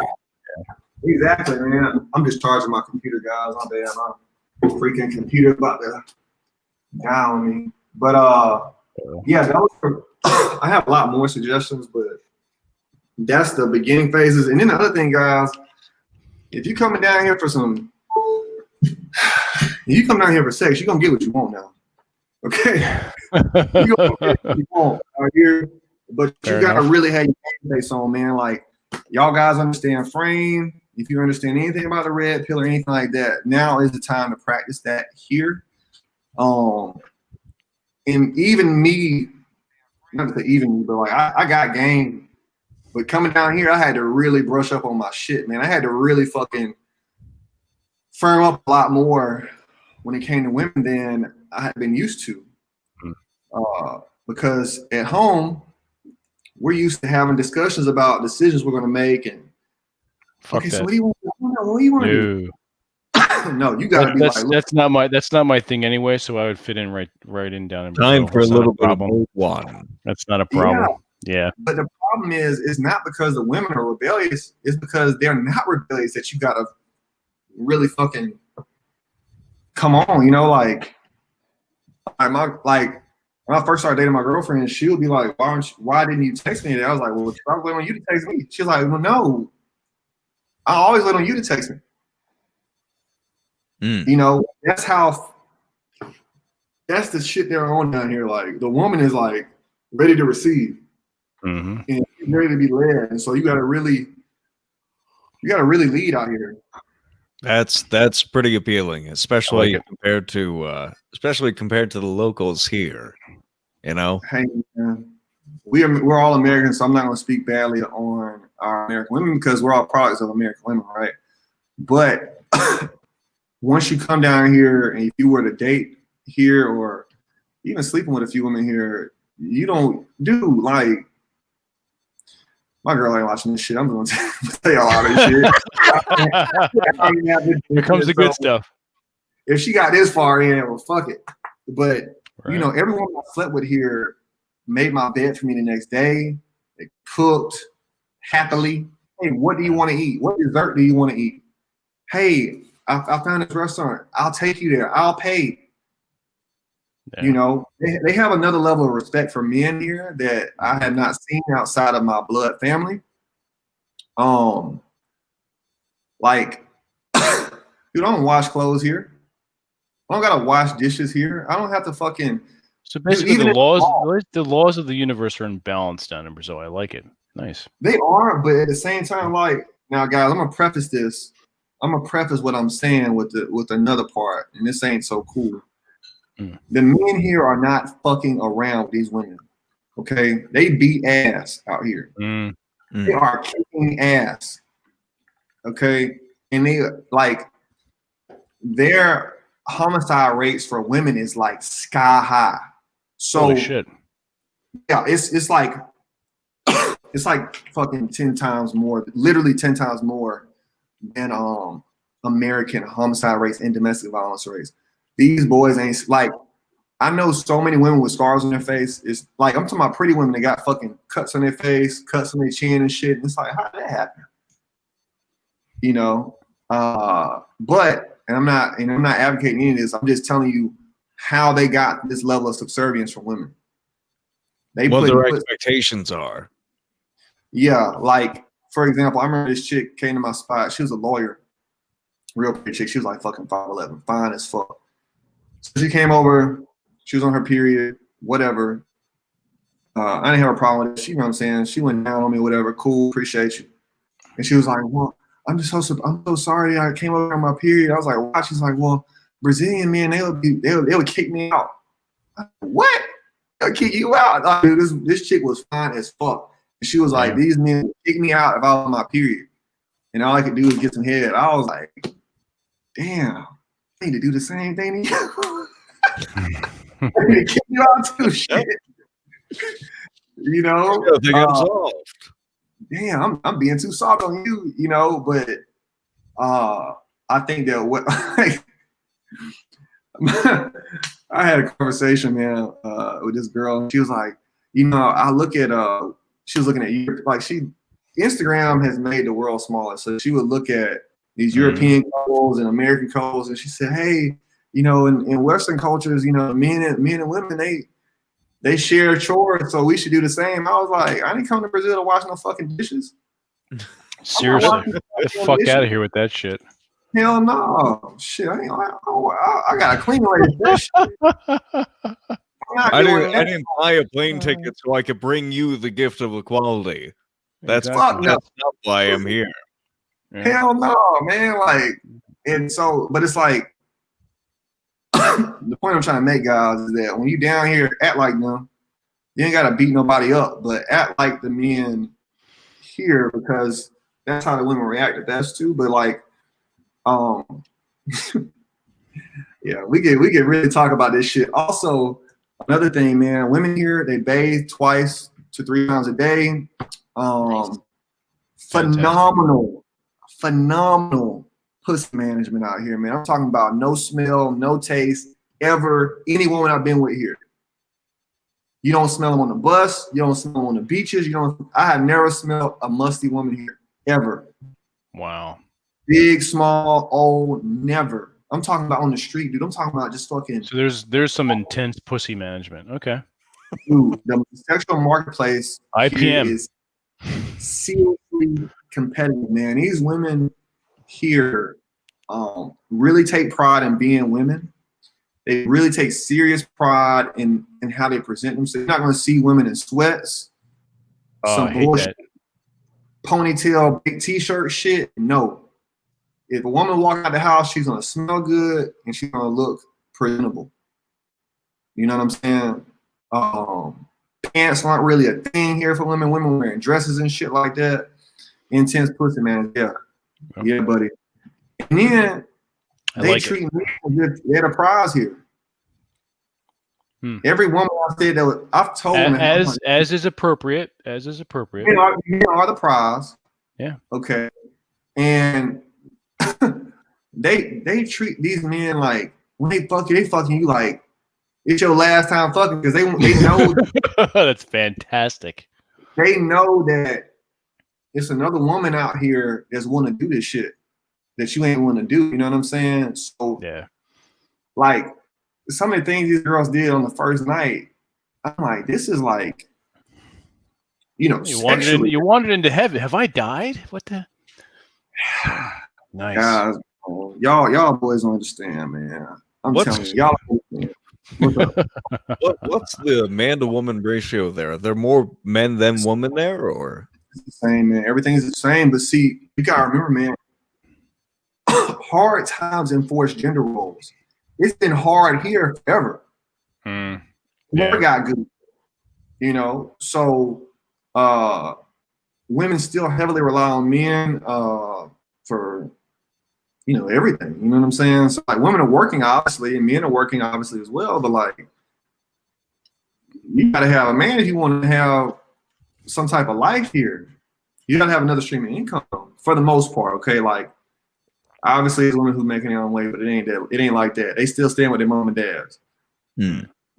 It's an intense need for a man here, and I'm gonna preface this with another thing, and this is the other part to this, guys. It's not just you're not just about to come down here and swim in pussy. Like if you if you ain't fucking manning up out here, you're not getting a pussy, man. It was a guy, I'm not gonna say his name, taller than me, made more money than me, fucking more muscles, all that shit. He comes down here and is in a drought for 1 month, did not get any pussy.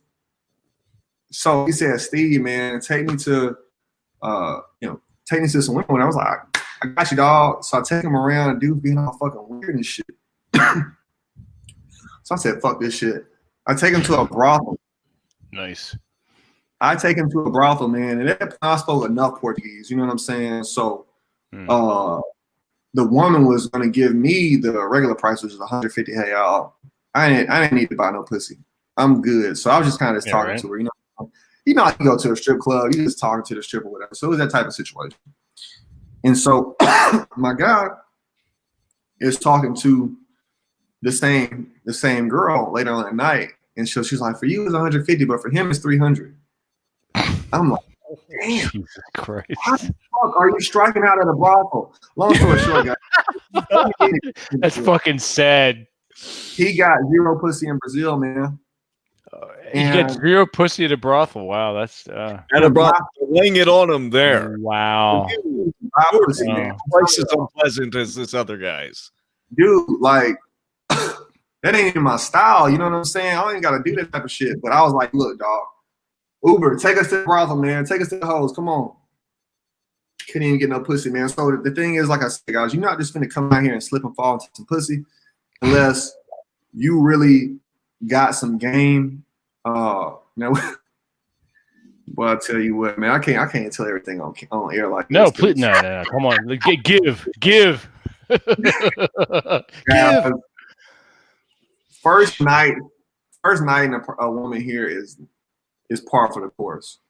It's part like she's not even a hoe. It's just like you sleep more than the first night, dog. That's just what it is. Make sure your bed made before you leave the house, man. Like it's that kind of situation. Also, another thing I've noticed with the men that I've met, like guys from like the Netherlands, guys from fucking Denmark, the guys become men that these guys that I've met from other countries and at home in the States, they're a lot more, just for lack of better words, they're a lot weaker presenting at home in the States and in Europe when I met these people. And when they come down here, I don't know what the fuck happened. Like, y'all just turned to fucking like they got some fucking balls about them, man. Like this shit is wild to see, man. Like men become more masculine here in my experience, and women become more feminine. I know a lot of American women here as well that teach here. They all wear dresses all the time. They don't all this fucking weird ass shit. Like they just, it's like you get into gender roles here. Yeah, you know, and I think it's a real blessing. And like, well, it's for the women, and I've talked to women about this, and they've agreed it's a relief for them to be in the presence of a masculine man, and they blossom in their femininity. It's just like they're like, fuck, okay, this is the natural order of things. Yeah, it's amazing to see and experience that. It's fucking fantastic. No, man. It's beautiful, man. Because like, I know a chick.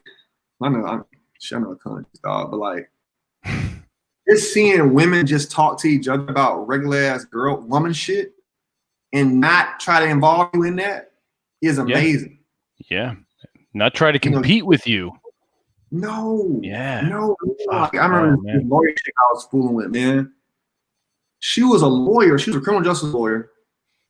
All she wanted to talk about was fucking baking cookies and shit and fucking makeup. That's and she was fucking awesome. Yes, there we go. Never talked about the law. Never talked. She was all at work today, but afterwards I'm about to go bake. What? She completely turned that off. Yeah, dude, it was like it never turned on. Yeah, that's great. You know and I could probably name 20 more women off the top of my head that are like that. They'll just dog, man. This shit just is. Oh, come on down. Come on down. After the Masculine Geek Italy trip, there's going to be a Masculine Geek Brazil trip apparently. So you're going to be a personal tour guide. No, for real, man. Like my sister and brother-in-law came down here, and they stayed with me for 10 days about a month ago.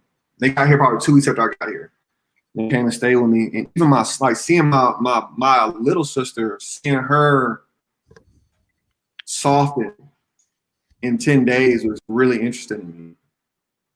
You know, she was wearing dresses all the time because, like, I'm not to say my sister's masculine, but she, you know, she make a few more decisions at home than her husband. You know what I'm saying? No offense to him, but that's just how it is. But seeing them together and seeing her kind of just naturally take a step back because violence is implied here. Somebody can rob your ass on the street, so you better pull back a bit. You know what I mean? And so when there is violence around every corner, then you have to kind of say, okay, hold on, let me fall back under the protection of a man. You know, and so it's quite interesting. It's I'm trying to think. I'm trying to give y'all some more examples without telling too much. I knew a Brazilian, the sweet redhead from Sorocaba. I think is how I pronounce it. Sorocaba might be it. Up here, pretty feisty and stuff like that. Unless she got, unless she started drinking or whatever. But hearing her talk about going back home or staying with people who reminded her of home, it was not a complete flip, but it was for that guy, if that makes sense. I can see that. Like just that softening up that you described. I'm wondering, is that if they go to other countries, do you see them get a little bit more spunky, a little bit more like aggressive? So this is my opinion, man. Like, I had a damn dog. You know what, Jay? You said some shit, dog. I hadn't even thought about. So check this shit, man. So, my main city I live in the United States is Atlanta. Atlanta has a huge Brazilian population. So, I look like I'm from the state I live in now is Bahia. I look like I'm from here, and so I went to this restaurant. I go to this restaurant in Atlanta, and I see a girl, and I knew she was Brazilian, so I started speaking in Portuguese, and so she kind of like brushed me off, which they would do here because we in a club, you know what I'm saying, like in a bar club type situation. So she kind of brushed me off, but I got aggressive like the guys are here. So then 10 minutes later, I'm dancing with her, and she's not feisty at all. Okay. She's feisty with the American guys. But so it's like a common misconception, right? These women are not feisty. They're actually really subservient, actually really chill, but because most American men are weak and they're not being dominant in the first place, they seem feisty. You know what I'm saying? I didn't sleep with a girl or anything like that. The girl had a boyfriend, but she wound up helping me a lot. I met her mom down here. Super cool family. You know what I'm saying? But because I went on and matched that aloofness with some serious aggression,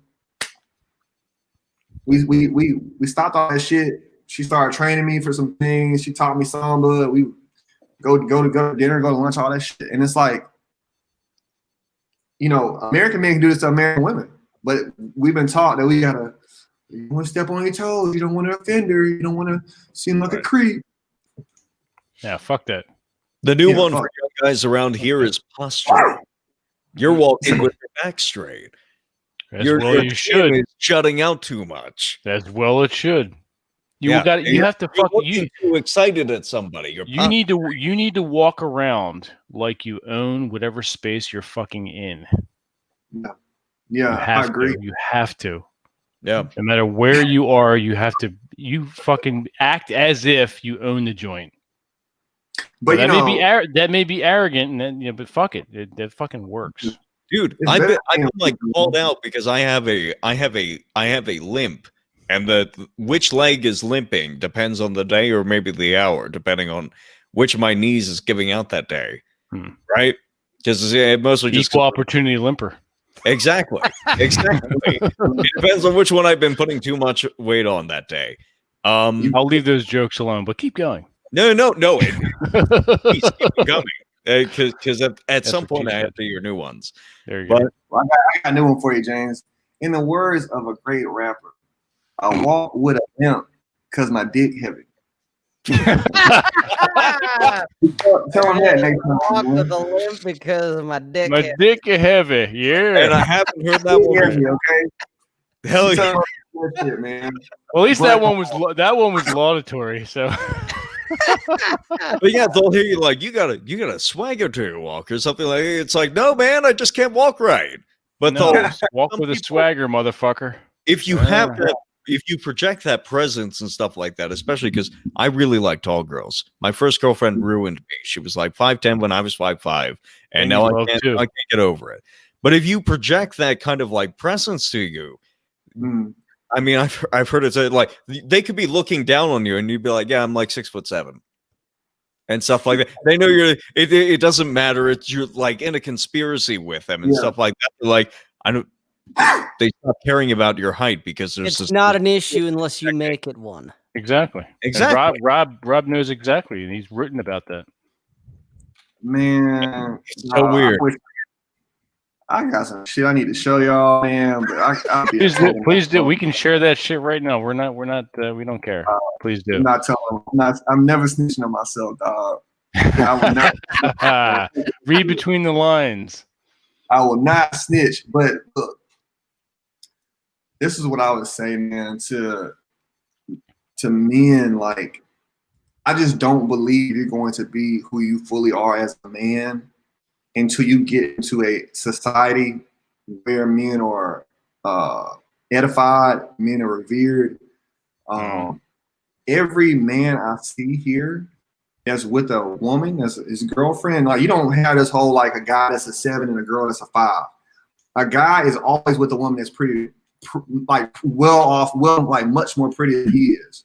You know what I'm saying? Like this whole like this whole thing where you almost get. I feel like American men almost get shamed into dating ugly women and marrying ugly.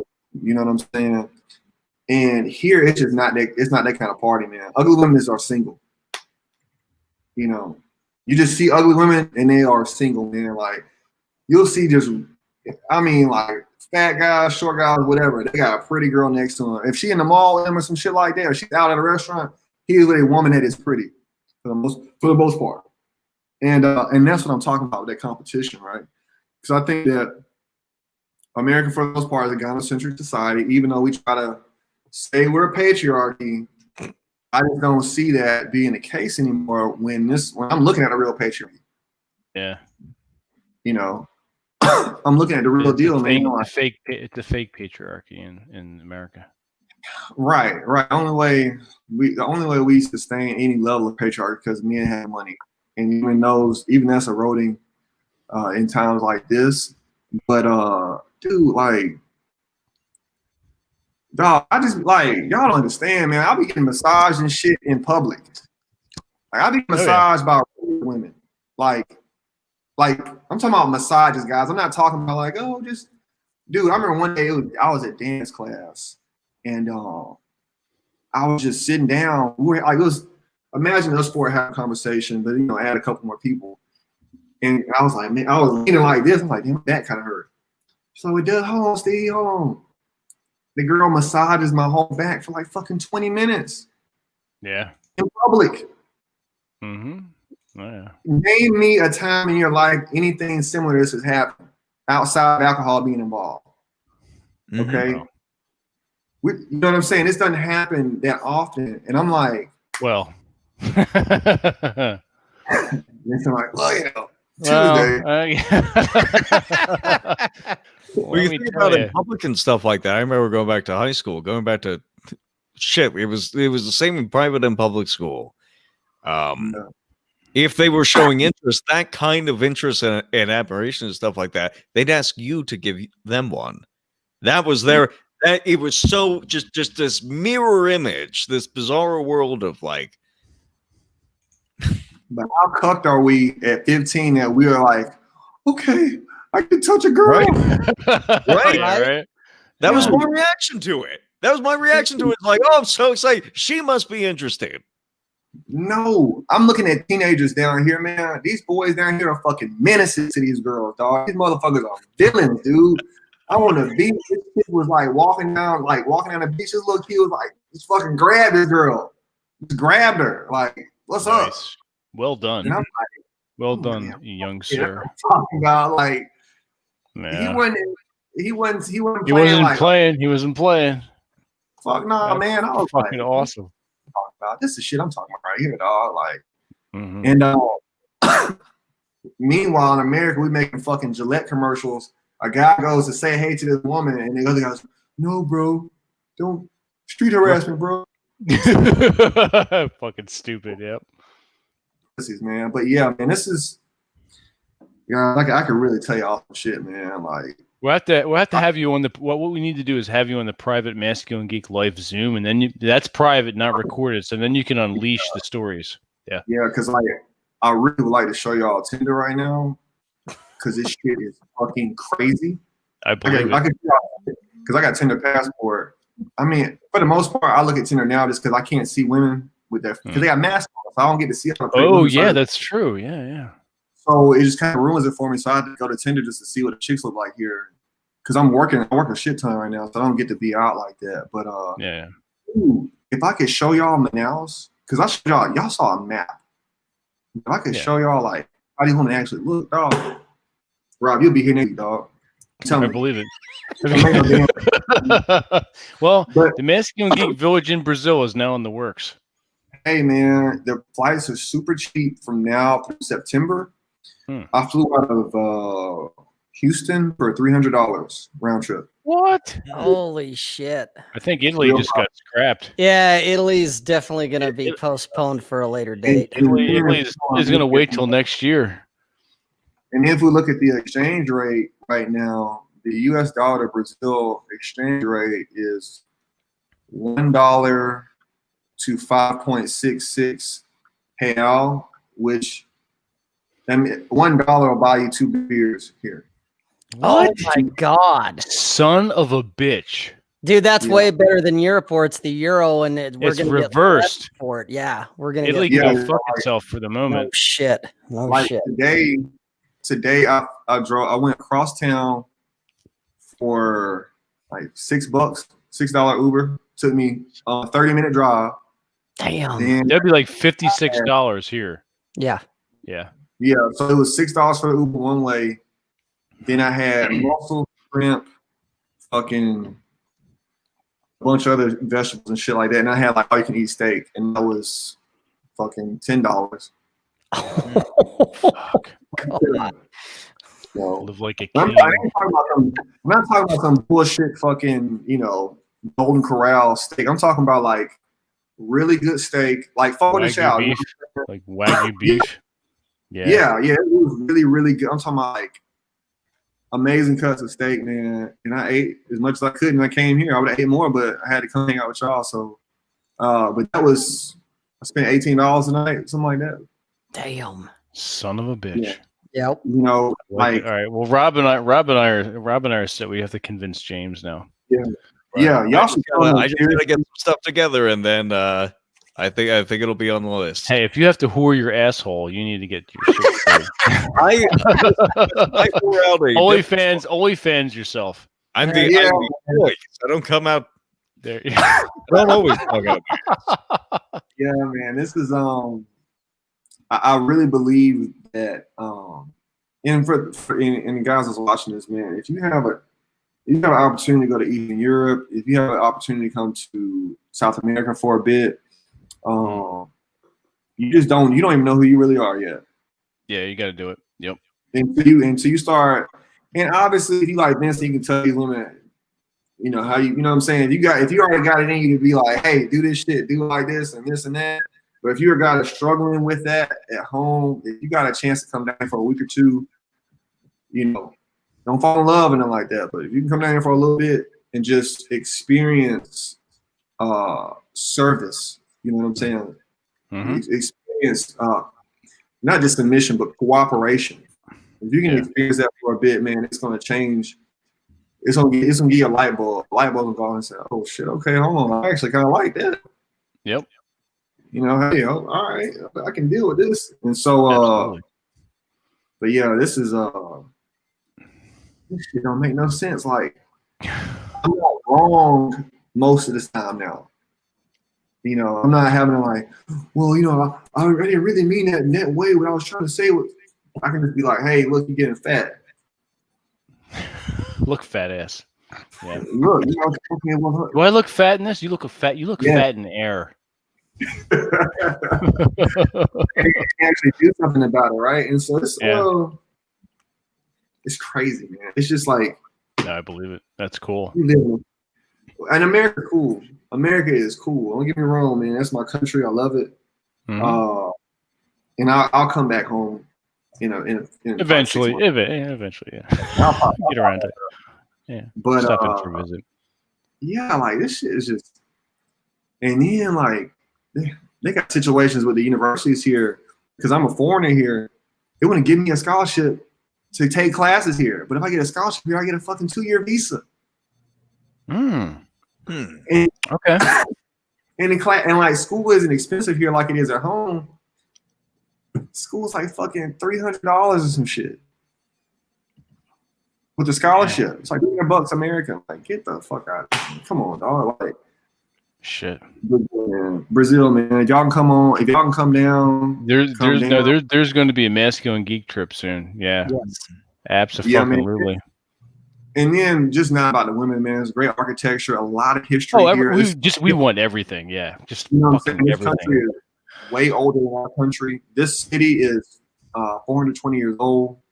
Oh, wow. A lot of cities here are like fucking 350, 400 years old. So it's just a different vibe, man. Like this I think this city was founded Brazil was founded in the 1500s.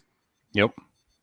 They just didn't have the only reason North America gets to be the way they are is because South America's government changes every 30 years.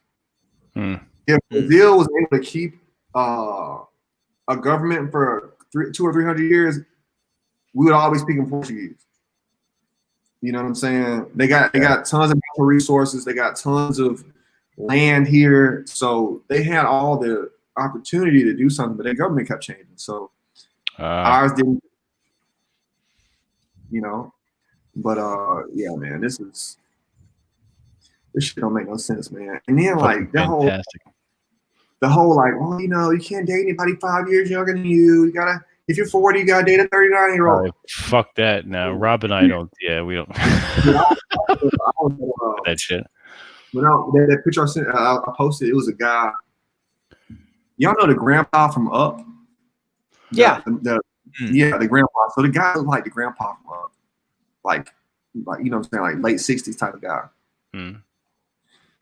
The woman he was with was like 45. Nice. You know what I'm saying? And I ain't talking, this ain't no fit guy. He looks like the guy from Up, okay? Like granddad. You know what I'm saying? Like fucking, you know what I'm saying? Liver spots and shit. Guy from Up. This dude has a fucking he's got tennis balls on his cane. You know what I'm saying? This guy, fuck me. 30 years younger than him, man. I'm just like, come on, y'all. Like, it was another cat. I remember this guy. This dude probably was like 40. And he was like, he spoke really good English. And so he knew a lot about America. Like, he knew like American history and shit. And so this dude was probably 40, man. His wife was fucking 21, dude. What? That's awesome. He was like, this is my wife and this is my brother-in-law. Like, his brother was all like fucking 17. And I'm like,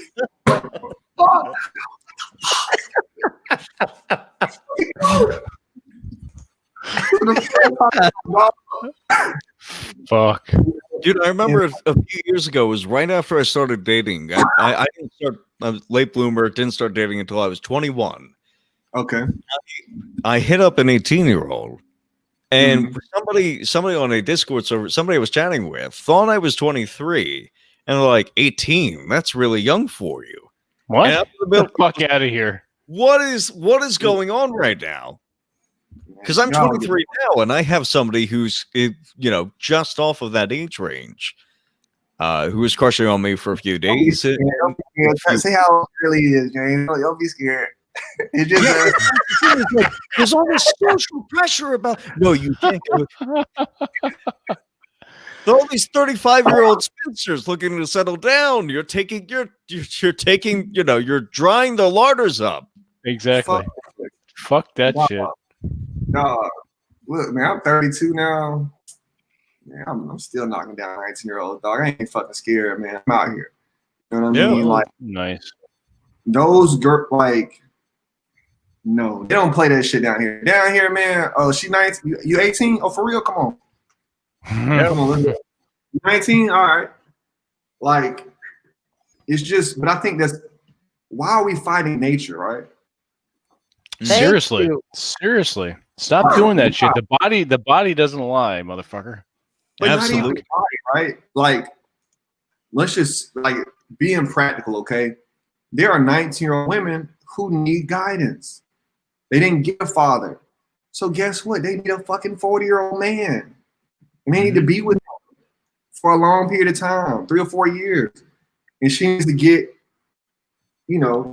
some extra tutelage.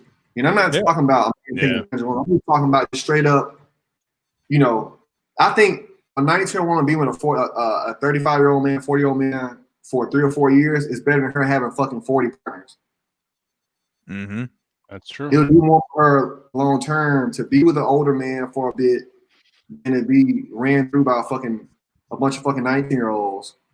And now you're fucking, you're bitter and used up at 22. Yeah, 22 going on 40. Yeah. And man.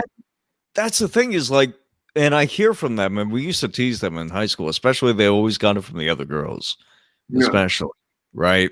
They were dating somebody older, but they always ended up saying it's like even things inevitably like would not work out. They would go their separate ways, but they would be together for like 4 or 5 years, and they'd be like that. This was the most stable period in my life. They would come out of it better, especially compared to the ones that were teasing them. But and no offense to you, James, I'm not much older than you, but Vincent, you and I both know that we weren't worth anything at 23 as far as relationships are concerned. We didn't even know. I'll co-sign that.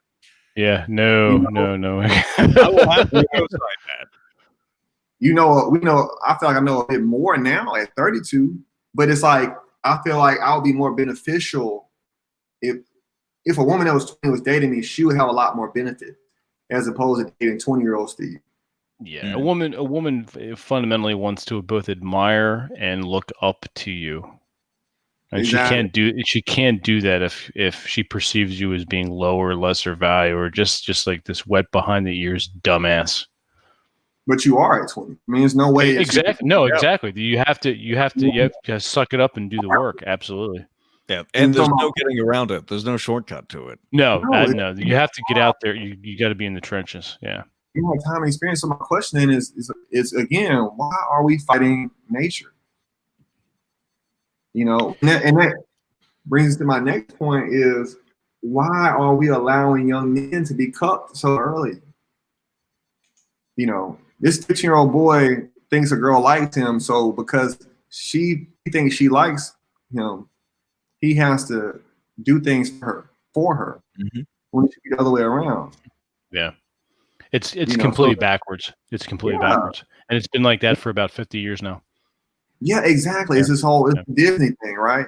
Mm-hmm. Well, if he likes me, he'll fucking slay the dragon for me. Well, no. That places young men in a position that they don't have value in the Exactly. It's called the war. It's the warrior's repose, and I was talking about this recently. It's the man's duty to go out and do the thing. The guy does the thing, whatever that is. His mission, slaying the dragon, the work, chopping the tree down, killing the enemy. That's his thing. He comes home. The man's fucking tired. He's anguished. He's a bit sad for what he had to do. He's fucking exhausted. He wants to come home to the house, and his woman fucking takes care of him. Right. That's the natural order of things. Right. You don't like that? I don't fucking care. That's how it works. That's how it works. And you're experiencing that down in Brazil. Yeah, man. And it's I'll give y'all a bit more. I'm gonna give y'all a bit Cool. more. I like talking to y'all. Fantastic. My girl was running a tourist business pre-pandemic. When that stopped, she basically, she didn't have any form of income, so I took care of everything. I've taken care of everything since the pandemic hit, as far as all her bills and granted, that's not a lot with the exchange rate, guys. I mean, it ain't like ain't out here to spend $2,000 a month or shit like that. But long and short of it is, me and her were having some problems prior to the pandemic, just long distance, and I wasn't getting a lot of cooperation. Look, man, I started taking care of everything. Then it was, what can I do for you? Let me help you this. What can I do this for you? Let me do this and all that. And then it was just like I had a whole nother level of subservience because I was slaying the dragon day in and day out. Exactly. Now it's, you want me to jump? Ha. Okay, I need to do this? Okay, all right. Well, I can sign up for boxing classes. Okay, well, I can do this. I'll buy some lingerie. You know what I'm saying? And Damn straight. I think for the American man, he does all this work. He deals with his fucking, his fucking manager. He deals with, the commute and everything. And then he gets shit on when he comes home. And so he's not getting the full version of masculinity, right? Because he doesn't get cooperation at home. And so exactly. The American man, and I'm going to include Canadian men and Western European men as well, they have a underlying resentment that people try to say, oh, they incels or they fucking hate women and shit. And it's like, well, hold up now. It's a reason they feel this way, guys. Yep. This ain't no fucking switch these guys hit. Like when you're getting disrespected from the time you're a boy to the time you're a man, and you don't have any reprieve from that. Fucking beaten down. Yeah. And so you get to these, the way I hear some men talk about themselves in relation to women, I'm like, dude, who told you this shit? Like, I was talking to a guy who lives out here, dude from New York, and he was living in Sao Paulo. And I told him, I said, look, dog, because I met him, I went out with him and his girlfriend. We went and got some food together and we hung out at the pool and shit like that. I said, look, man, I know you make good money, but you would not have the girlfriend you have if you was in New York. You'd be dating a 6. And he was like, yes, you're right. And I was like, yeah, dog, like I know him, right? Because and he, what I'm saying, he's tall, all that other shit that he's supposed to have, but like that, the level of woman that he has here, he just could not have her and also have that level of subservience and cooperation. And I'm like, what did we do so wrong that we can't get some goddamn respect? You know what I'm saying? Like, what did we do as American men, as Western European men, as Canadian men? What did we do so wrong that, hey, I ain't putting my hands on you, I ain't fucking yelling at you, calling you out your name and all this shit, but I can't get some goddamn eggs in the morning. Yeah. What are we doing? What you know what I'm saying? What, have we veered that far? Have we strayed so far from God that we can't get this kind of respect, man? Can't get breakfast in the morning without getting nagged about the washing the frying pan. Well, that doesn't. But the issue too is men allowing it in their lives. That's what it comes down to, and that is rampant here in the USA. Now there are guys in the chat. I mean, obviously they're hip and they're hip. They're with it. They're clued in, but there are a lot of guys who are not, and they're getting fucked over. Big time. They're really fucked over. They're miserable. You see them at work. You see them on the streets. The guys walking around with their girls in Target. They're almost like they might as well be leading them on a fucking leash. It's insane. Well, that's what happens when it's all a simulation, man. These men, American men, they believe that women are driving the car and they just hop in the back seat. Okay, babe. We'll do this, babe. Okay. Yep. Because they think that they have the scarcity mindset that this is the one, that one-itis, right? Yeah, it's like I can't piss her off. I can't make her feel 'Cause uncomfortable. I'm not gonna get because then she'll leave anything me. else. Yeah, there's nothing else out there. I'm especially if they're these fucking guys with the low sexual market value. They're just like they're fat. They have nothing going on with their lives except sports, and they come home and they drink beer.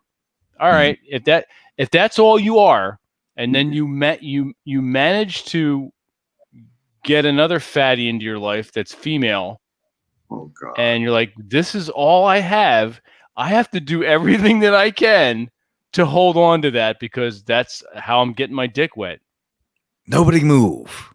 Exactly. Stare away. And then you're just Yeah, walking no on shit. you're walking on eggshells for the rest of your fucking natural born life. This is Fucking why I don't think unbelievable. it has anything to do really at the core of it. Like at some point when you get older, you have choices, you have your own power. At the very least, if you have your own income and household, like at that point, nobody can. It might not be your fault, quote unquote, like whatever. But at that point, you're the only person who can change it. So change it. But it comes from, I think it comes from our parenting. Like people my age, we don't have dads. Yeah. Dads are the minority. Yeah. You know, I got half and half because my parents didn't go through it. They didn't get the chance to go through a divorce. At the very least, my dad just passed away when I was 13. So I get to see both sides of it. And a few other of my friends were in the same situation because people my age, their dads were having kids later. So a bunch of them died off. And that's how the people who actually got married and the people who actually had dads to begin with. There is a focus on mom as this bridezilla who is bridezilla for the rest of her life. From the wedding day all the way to her grave, she is something to be walked around and you're supposed to tread lightly. You're not supposed to disturb her. Don't wake the monster up. You know, that's the attitude of men at the very least my age is don't scare mom. Don't scare mom. But this is the thing though, man, like I ain't talking about your mom, okay? I'm talking about just that thought process. No, it's totally fine. Those my types mama? You gotta make them do some seriously nasty shit in bed, and you can't call them for a while afterwards. Okay, Mm-hmm. You gotta fucking exert dominance, man. I ain't talking about beating them up. I'm saying you gotta be like, look, dude, you eating ass. You have to please yourself with her body. That's what I'm saying, because, and then after you do that, you have to be like, look, this is what it is, and this is what it ain't gonna be. And if you don't like it, you can go. And so many men don't do that because here's the problem too, man. A lot of men are in love with their dicks. So because they're so in love with their dick, they don't want to let their dick down. And so they get in a situation where they're tied into mediocre sex or mediocre woman, and they get no respect from that woman. You know what I'm saying? And so that goes back to that stoicism, right? You need to have some fucking dick stoicism where it's like, look, fuck you. I love it. That's beautiful. That's that is the title of your next book. I was Dick gonna say your Stoicism. next thing is gonna be dick stoicism, dude. Seriously, right, man. I mean, but it's the same process, right? Because of that fatty that fucking gets this fucking North Dakota 3, and he gets if she's lucky. Yeah, and she gets That's what sex beer goggles on. You know, he gets sex every once a week or once a month or whatever. That's enough for him. Like that's sad motherfucker. That whole, and y'all know that whole self-deprecating conversation. Man, I'm just a fat piece of shit, man. My wife, man. Look, dude, guys don't self-deprecate here, by the way. No. You do not hear self-deprecating comments here. Never do that. Nope. Even in the little, now I know some Portuguese now. I don't hear guys make fun of themselves. I don't hear guys say it's stupid. I don't hear guys say they don't know how to do something. I don't hear none of that shit. You know what I'm saying? Like, I had went out. I had went on a barbecue. We had a barbecue on the beach 2 weeks ago, 2 Sundays ago, and it was me and like 10 other guys. They were like some guys married, long-term relationships, blah blah blah. And they were making fun of the friends that weren't there because they were like, every time he comes around, he has to bring his wife around. And they were all like, shit's weak. And everybody was like agreeing, like, yeah, that shit's weak as fuck. We don't do that. That's, you know, see, there's a mix of that here, but it's usually with again, it's still, this is a weird, like, kind of reverse from what I was saying earlier. It's only the younger guys. I get into the older guys and stuff like, yeah, the ladies kind of keeping me chained down. And I'm like, what are you talking about? Come have wings with me. Come have beers with me. You got fucking cucked, man. Like, these guys were like late 30s that I was with. And they were all like, you're coming out. Don't bring your fucking girl. Don't tell your girl that we over here. Like, we're going to be here as long as we're going to be here. And when we get home, we'll be home.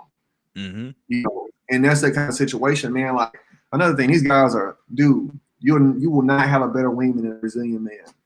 These dudes will throw you into some pussy immediately, dude. I was at a barbecue, and I was like, man, it's a chick I really want. This chick named, I'm not gonna say her name, but I was like, I really want this chick. He's like, oh, for real? I was like, yeah, for real, man. He was like, oh, we're going to her house right now. These motherfuckers took me to her house immediately. I met her dad and her mom. We was outside. We had a drink.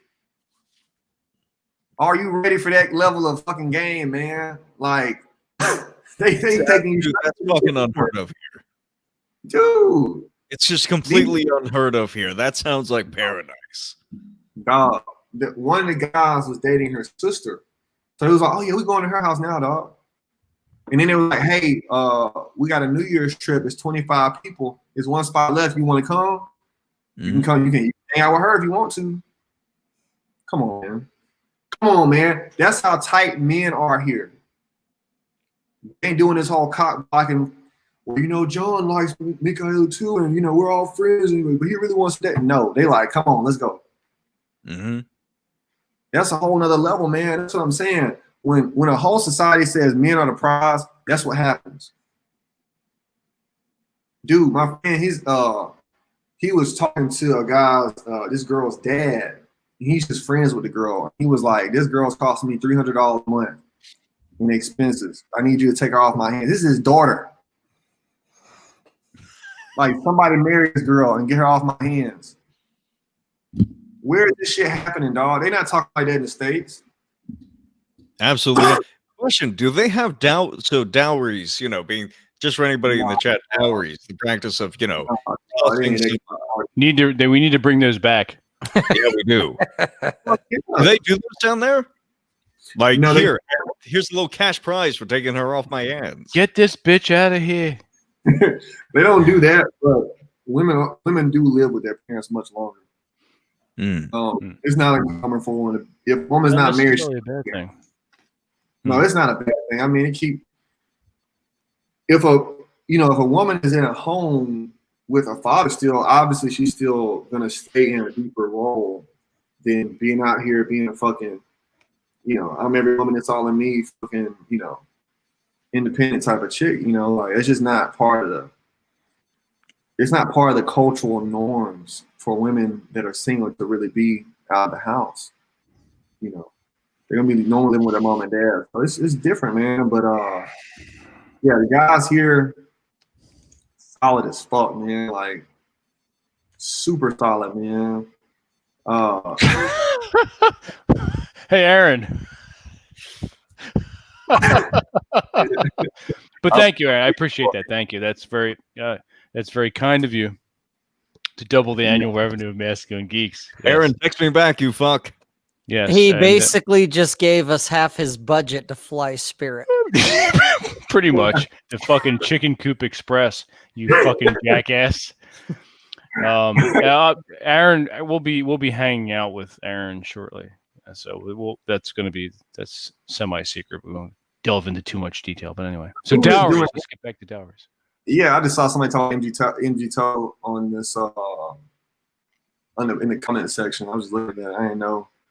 I'm gonna get off that shit. I don't want to look at the comments. I'm talking to y'all. Yeah, dowries. Smart people in this show. You're correct, Aaron. Steven's one of the very few, you know, unlike you. So Aaron is bored right now. It's what is it out there, Aaron? It's 10. It's probably 10:21 for you. It's way past your bedtime, Aaron. You need to Seriously, go to bed. you need to get into one of your 4-hour naps and FAP sessions. Says the guy who gave up after episode 3. Pretty couldn't much. hack it. Oh, these guys are way too smart for me. Well, Well, it's because it wasn't the Aaron Clary show. So he's like, oh, fuck this. I don't care. A couple other things, just because y'all think somebody said OnlyFans and somebody said about fapping. Porn is not really a thing here. It does. Of course not. They're not really into porn. They're like, why would I watch porn? Like, it's not even like a thought process. Like they're living porn. It's what's happening. Yeah, man. But okay, so the other end of that, right, is that people are way more affectionate with their spouses, significant others. Like, people just make out like grown people, like adults. You know what I'm saying? Like, just make out in restaurants and shit, in elevators and shit, like 60-year-olds, 70-year-olds fucking kissing and shit all the time. Like, dude, what the fuck? Like, absolutely. It happens so often that I just had to understand that everybody here uses their sexual energy for sex. Yeah. But because we in the United States have said that we don't want to offend anybody, and we don't want to. You tamp that down. You tamp that down. Yeah. Yeah, and so it's like, well, let me just. Well, my wife only likes sex once a month, so I'm just gonna look at fucking. Man, you ain't fucking out here. You out of here. They said this Uber driver. He said if you're not having sex every day, it's against the law. Yeah. That's what the Uber guy told me. People come in and pull you out of your house and beat you. Yeah, man. It needs to be done. You're stoned out here, man. Like I said to my girl one time, I was like, do you think, she's like, I said, do you think you can have sex every day for 30 days? She was like, yeah, once or twice a day for 30 days. I can do that. What? I was like, what the fuck? Public displays of affection is a no-no in the U.S. Well, if you had signed up for the Masculine Geek newsletter and you read this past Monday's, actually Tuesday's issue, you'd realize there's a little story I told about that kind of thing, and you fucking missed out on it, didn't you, Pudwax? Go sign up. If you haven't signed up for the newsletter, you get amazing stories, anecdotes. We yell at you. We get arrogant. It's just great stuff. Oh, yeah. And you can find it on masculinegeek.com. Exactly. You get stuff from Rob and James and myself. And I told a little story. I'm going to tell more detail about it in Masculine Geek Life. Go sign up for that. But you fuckers are cheap, so I don't have no hope for you. We'll see. Anyway. Yes, Mictibus has read it, and he knows about the public displays of affection in the Whole Foods. Yes, in the Whole Foods, no less. Damn, that's right. Dog. Yeah. I'm all for that shit. I'll grab the ass. It doesn't know. Guys need to actually start doing those kind of things with their women. Whether you're married, you have a lover, or you're with a woman for 10 minutes, it doesn't fucking matter. Live. I think it's better. I mean, it's a little more edge to life, right? Like, it's all like, man, we have made all this shit up anyway. It's all made up rules. Okay, like we can do what we want to do, man. Like, but it's, but that's what I'm saying. Like, I think somebody's talking about MG Toe in the fucking comments. Bring your ass down here before you give up on women. Mm-hmm. Come down here. Go to fucking one of these different types of countries that men are revered in, and go deal with that shit for a while before you do this whole fucking Me Too, scared to fucking fuck type shit. Like, because it's fucking with your head, man. Like, you shouldn't be living in fear of women. Okay, mm-hmm. The women are not the boogeyman. Okay, you're just being a fucking pussy, and you're being lazy, and you don't have your shit together. That's why you fucking scared of talking to women and pursuing women and asking for what you want. Like, man, that's really the thing, man. And all this comes down to is men have to be responsible for themselves, man. Like, okay, you were lazy when you fell in love with a fucking 4. That was you being lazy. You know you're not attracted to 4s, but you went and fucked one a few too many times, and you got to like it, and you say, okay, well, she's the only one to put up with me. Yeah, right now she don't have to stay that way.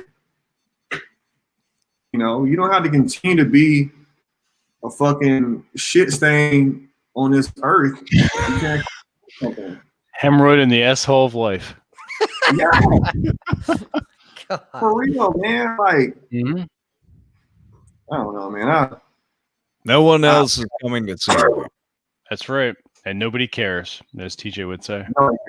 Nobody cares, man. Nobody cares. And this is another thing. I was saying this. I said this on one of my Periscopes earlier this week. I said everybody has the same excuse right now, and since everybody has the same excuse, no one has an excuse. Exactly. Yeah. It's like if everyone's special, nobody is special. Nobody is special right now. Exactly. And so, to tie this back into the other part of the conversation, it's like, dude, you can be a different guy when this shit is over. Mm-hmm. You don't have to be the same dude that came into quarantine. You can come out, and I'm not talking about physical change. You can mentally change yourself and say, I'm not taking no shit from nobody. I'm confronting everybody I see for a while. If you say some shit I don't like, I'm just gonna say it. Hey, I don't fucking like that. You know, I had a situation with my girlfriend. And guys, if you're dating people in other countries and you have to live in another country, this is probably gonna happen to you at some point. Because I didn't know the city, I couldn't say, hey, I want to go to this restaurant. Because I didn't know the language, I couldn't say, hey, I want this, or what about that? So the first 6 months I was here, my girl actually just basically led me everywhere. I had to say, okay, cool, whatever. My first time seeing everything she showed me. It was my first time experiencing a lot of stuff. So it was very me being helped through life while I was here. So now I know the city, and we were still kind of doing that thing for like the first month. And so it was something really trivial, but I was like, it was a line in the sand for me. And we went to the mall, and she wanted to take the elevator. And I was like, we're not taking the elevator, we're taking the escalator. And so she caught an attitude about it. I was like, all right, we're gonna nip this shit in the bud now. So we get to the store, and I was like, I hadn't bought some workout shirts, but we had to do something else. We didn't have a lot of time. So we were walking in there, and he's like, hey, Steven, the shirt's over there. I said, okay, cool. We're gonna keep walking, we'll get to the shirts. And so we keep walking, and she's like, Steven, the shirt's over there, we ain't got time. I'm like, all right, give me a second. I never been in this store, I want to see it. So she started speaking in Portuguese. I just walked off on her and looked at what I wanted to look at, and I was like, all right, let's go. We left them all. I was like, look, we can do this shit another time. We get to the house, I don't talk to her that night, I don't talk to her the next day. Midday, I talked to her, I was like, hey, look, I'm not asking you your opinion about, I'm not asking you for permission for shit. I'm not asking your opinion about shit. She's like, well, Steven, but in relationships, two people make decisions. No, they don't. One person made the decision, it's me. I make the decisions around here. I know this city, I know this culture, I know the language now. Amen. That shit is done. All right. And I said, because you know, she's been here she had been here at that point for almost a month consecutively. And I said, look, we're not married, we don't live together. I'm not gonna be wrong every time we have an argument or a conversation. So you need to go home, and I'll see you in a few days. I didn't talk to her for a week. She came back. Shit, she took all that bass out of her voice and started acting like she had some goddamn sense. That's right. But how many times have men said, "Well, okay, baby, we'll work it out. I didn't mean to fight. Well, I'm sorry." That's pretty much the modus operandi of most American men. Yeah. Yes. Cuck, man. Yep. And it's because you're being lazy, man. Well, that's it. I mean, a lot of guys just like, all right, they get the girl, and then like, oh, I'm done. No, motherfucker, you're not. No. You're not. It's either lazy or they're living in fear. Yep. But see, but being in fear is lazy because you're not doing shit about it. Yeah. And that's a problem too, man. Like, and that goes for all you guys, man, because I don't like hearing none of that shit about you being too to get a girlfriend. Like, I don't want to hear, like, I don't got no sympathy for you fucking incel guys. I don't got no sympathy for you fucking empty toe pussies. Being a boogeyman, 3 billion women out here. I can't hold a woman's hand or she'll fucking press charges. Get the fuck out of here. You're a pussy. You don't deserve a woman. You haven't created yourself into a man. Men are created. You understand? We're not born, we are created. All men create themselves. You don't know how to fucking lead. That's why you're not getting no pussy right now, dog. Like, shit fucking kills me, man. Like, and then these men have the nerve to tell these fucking circle jerks online about why you're not getting no pussy, dog. I don't understand. Yeah. It's a waste of time. Yeah. I didn't mean to go there, James. I didn't mean to go there, dog. I just no. That is the case. Is the thing. Is when it comes to fear and stuff like that, there is a certain element of laziness because they're not pushing forward. There is a boundary there that they're not even testing. They might come up against that boundary. They might decide. They might actually find out that it's too much to cross, and that sucks. You know, that sucks. But they're not even taking that first step. They're not even testing their boundaries and seeing what can I get away with. Right? And if you don't even take that first step, life is cut off from you.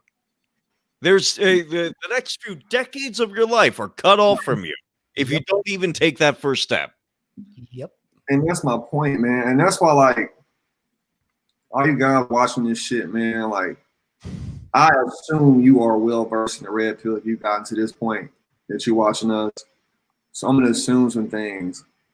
Look, man, if you can't handle yourself around women, you can't handle yourself around men, okay? You are a low-tier man. You are a low-tier man compared to other men. We look at you as if you are lowly. Worse than a boy, because a boy hasn't had a chance to be a man yet. And that's your fault. Like, it's literally all your fault. Don't talk to any other men about you not getting no pussy or this fucking 3 that you got a hand job from. You need to really step it up because, again, this is where we are in life right now. Everybody's going through a hard time. You need to come out on this in a good way. So you got to take control and say, all right, look, this shit ain't working what I'm doing right now. I'm not getting what I want out of life, out of women, out of relationships. I'm going to do something different. Like, for me, guys, like, Rob, did you see when I was talking to them fucking incels for like a whole day?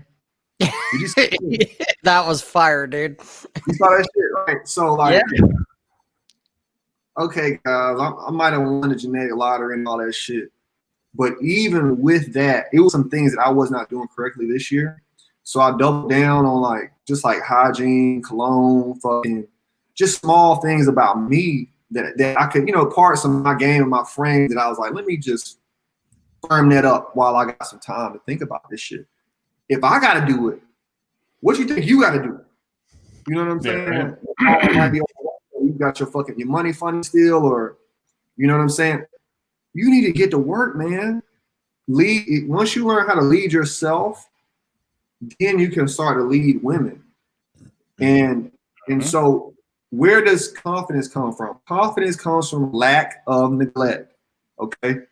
So I'm sure that Vincent has confidence because he has lack of neglect. All right. That's why he can tell a woman, get your fucking ass in here and do X, Y, and Z. Slap your ass. Absolutely. Because he got his shit in order. If you ain't got your shit in order, okay, babe, you want me to take the trash out? Okay. Because you ain't got your shit together. You still playing video games all the time. You know what I'm saying? You whacking it off to fucking whatever. It's OnlyFans shit. And that's my point, now is not the time to cower. In any area of your life, where you feel like you're cowering in, you need to fucking step this shit up, man. Mm-hmm. But I feel strongly about that shit. Cause James, I don't know what it is, man. I'm about a decade older than you, but I just don't understand these young guys and how woe is me they are. Cause I don't remember us being like that 10 years ago. As far as your generation of guys. I think there's a lot more. I have a few essays brewing on this and stuff like that, but a lot of the things that teach men independence, even in the face of growing up in kind of a matriarchy, which I think of the U.S. as being a matriarchy. It is. We're taught by women. We're raised by women exclusively, almost. especially my guys. We don't like I explained earlier. We don't have dads, but there's all these things happening. Like the rite of passage for a man in America, I think, is getting a driver's license. Right? Oh, You get independence. You get to move. You get to suddenly the country opens up to you. You can take a road trip and be 300 miles away or more. Yeah. But here's what happens. There's this weird cultural thing, especially where I'm at, where people are trying to delay like the driver's license, trying to delay all these things. It's like, no, you can't go out to a club. No, you can't have a drink. You can't smoke. You can't do this. All these you can'ts that are just pounded into us time after time after time. I think it's just the number of them are increasing over time. And they internalize that instead of saying like, no, you can't build that bike ramp. You can't jump a bike off of the thing. It starts there when they're kids. And then it moves up to, well, now you got to be 21 to have a cigar. And like, you got to be fucking kidding me. And they did do that. They were not. Yeah, they changed the federal law from 19 to 21. What? They changed it to 21, man. It's like nobody who is doing this is under any illusion that it's healthy for you. I have a cigar once every 3 to 6 months, okay, because it's fun and it tastes nice, and that's it. I feel nice doing it, right? I take my monocle out of the drawer and I put you have a cummerbund, and then when you get and then when you get scared, it goes.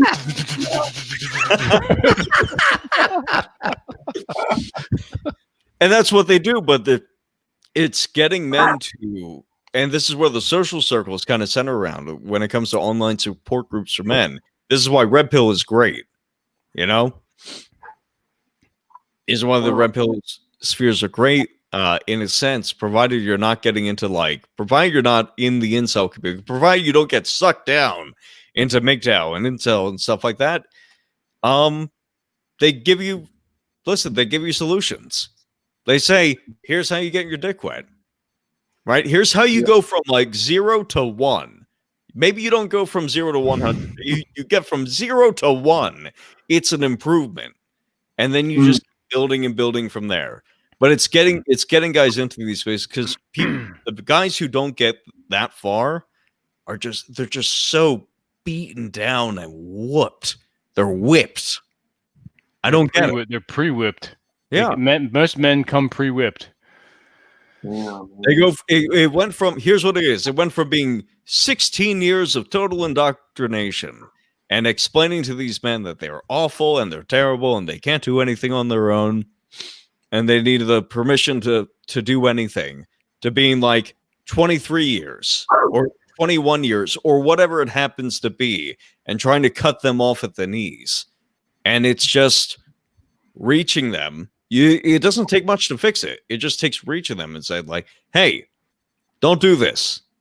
Yeah. Well, it takes go get an escort and you'll be fine. Hey, it does take someone to reach out and say, hey, yeah. Mm-hmm. Rob, you remember when I said this same shit to TJ? You remember I told you how fucking America was gonna cuck all these white young boys? You remember that shit? I said that shit last year. Yep. And nobody, and I don't know if anybody watching this shit, if you want to go back and look at my first episode, I said this shit exactly what James said. I said exactly this was gonna happen to white America, and I said that y'all was gonna be, y'all miss the fucking dads at home. I said all this shit, dog. Mm-hmm. Yep. Now we're seeing that this is exactly what's happening because Rob, I said it like dog. I said that black people are a canary in the coal mine. What happens to us will happen to everybody else. I remember that episode, yeah. So do I. But I didn't know this shit would happen this quickly. That's the crazy part. Is back then a year ago, it seemed like, oh, what you're talking about is plausible, but that's like 5 years down the road, 10 years, and we're here a year later. Sped up very quickly, yeah. And it's like, holy shit! If y'all think I said this shit verbatim what James said, go back and look at my first episode. Just scroll through the episode. You'll see exactly what I said. Go like 45 minutes into the conversation, but. The other point to that is that until mothers edify boys will continue to be weak as they come into I was down here and No, it was Sunday. It was Sunday. I was with a boy. He was 9 years old. Friends with it was a bunch of us at this restaurant. But the restaurant was on a cliff, probably like 10 feet from the ocean. So the cliff is right here, and then it's the ocean. And you can walk off the restaurant, like cliff or whatever, and walk to the ocean. But it was some kids jumping the 10-foot cliff into the water. They just kept doing this. And so it was a 9-year-old boy. Obviously, he was a mama's boy. So these kids are probably like 4 or 5. He's 9, so he's the big boy there. And his mom is down there, and I'm seeing the mom like, come on, jump off this cliff. At home, no mom would tell their son to jump off a cliff into the ocean. You know what I'm saying? And so she's like, come on, son, just do it. And so he finally starts jumping off the cliff. But in my mind, I'm like, he's being edified to take chances by a mother, as opposed to, obviously some men will allow their sons to do that. But I know that at home, that wouldn't even be an option for a mama's boy. No, don't do that. Just stay over here with me. And, you don't got to do that. Don't jump out. And so by the end of the day, the kid's jumping off the cliff all day, the rest of the evening or whatever. But until boys are edified again, and until boys are not treated like they're broken girls, we're going to continue to have misinformed and miseducated men, because they think that manhood is one way, and it's really not that way. Manhood is not you being subservient to everybody that you meet, and begging and pleading to get pussy. That's not what real manhood is. It's doing what you need to do to create who you need to be, and then being a person that can be admired. I saw this guy who was like, man, he said, it's so great to be with a feminine woman. I said, no, it's even better to be a masculine man. Yes. Because you're positioning this woman on this pedestal that she don't deserve to be on. Mm-hmm. Everything that you like about her, she got when she was born. She's going to fall off. Yeah, you the one who had to create yourself. Yep. But see, if you're not taught that, how can you know that? I'm speaking of your generation, James. Like, not to say my generation, there's a whole bunch of pussy dudes in my generation too. Just a decade ahead of you. But like, when will we get back to that? Right? That World War I, World War II, Korean War, Vietnam guys, that whole era guys got edified and admired because they went to war and fucking died and killed people and shit. So our nations around the world said, hey, look, we got a lot of respect for these men. We didn't have that. We haven't had, large scale war around the world to make the whole world respect men in a way that they did back then. And so, unfortunately, and a lot of men are failing the test right now during this pandemic. Mm-hmm. With this weak shit I see on Twitter on a daily basis, men, we need to keep a lockdown going. We got to be safe, man. What? What are you? Come on, safe. Yeah, it's true. Come on, at least man. go a little bit outside of whatever the conventional senses are. Yeah, yeah, I agree, man. And it's oh boy, I tell you what, man, it's just the state of women is based around the state of men. We got a lot of men in America, and we need to get way stronger than we are now because society. This is how societies fall. Oh, absolutely, absolutely. Go back and look at your history books. Whenever the men got weak and soft, guess what happened? Mm-hmm. So the empire took a shit. Yeah, they coming back. Guess what they're gonna do? They're gonna kill y'all. They're gonna rape all the women. That's what they're gonna do.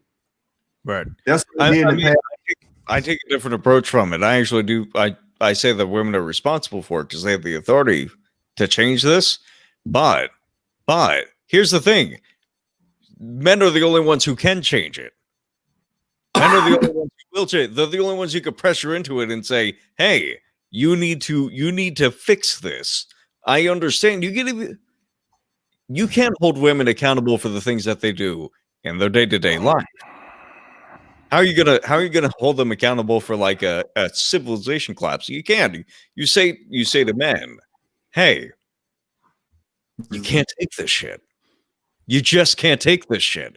You are debasing yourself You are degrading yourself in front of everybody. Have some self-respect. They're the only ones who can change it. Yep. Yeah. I think whatever men gotta get in the driver's seat. You know, you don't gotta be accountable. Long overdue. Get your really in the driver's seat. Because see, like I'm saying, man, passengers don't have accountability. Well, women gotta be accountable too. That's pussy talk, man. Because if women gotta be accountable, that means y'all fucking co-pilots. No, she's a passenger. Okay. Exactly. Like a great man once said, "You drive this car." You know what I'm saying? Indeed. So indeed, they don't need to be accountable for anything because we should be making it happen. Yeah. Exactly. We should be in charge. Exactly, but it takes you got to do the work first. You got to do the work on you first. You're not gonna. A lot of guys just give up because they think nothing is going to change. Well, it's going to change. It's what they call the circle of empathy. You can only change. You have to change on a small level, and what you can do is you and whatever girl you bring into your life. That's how you make the change.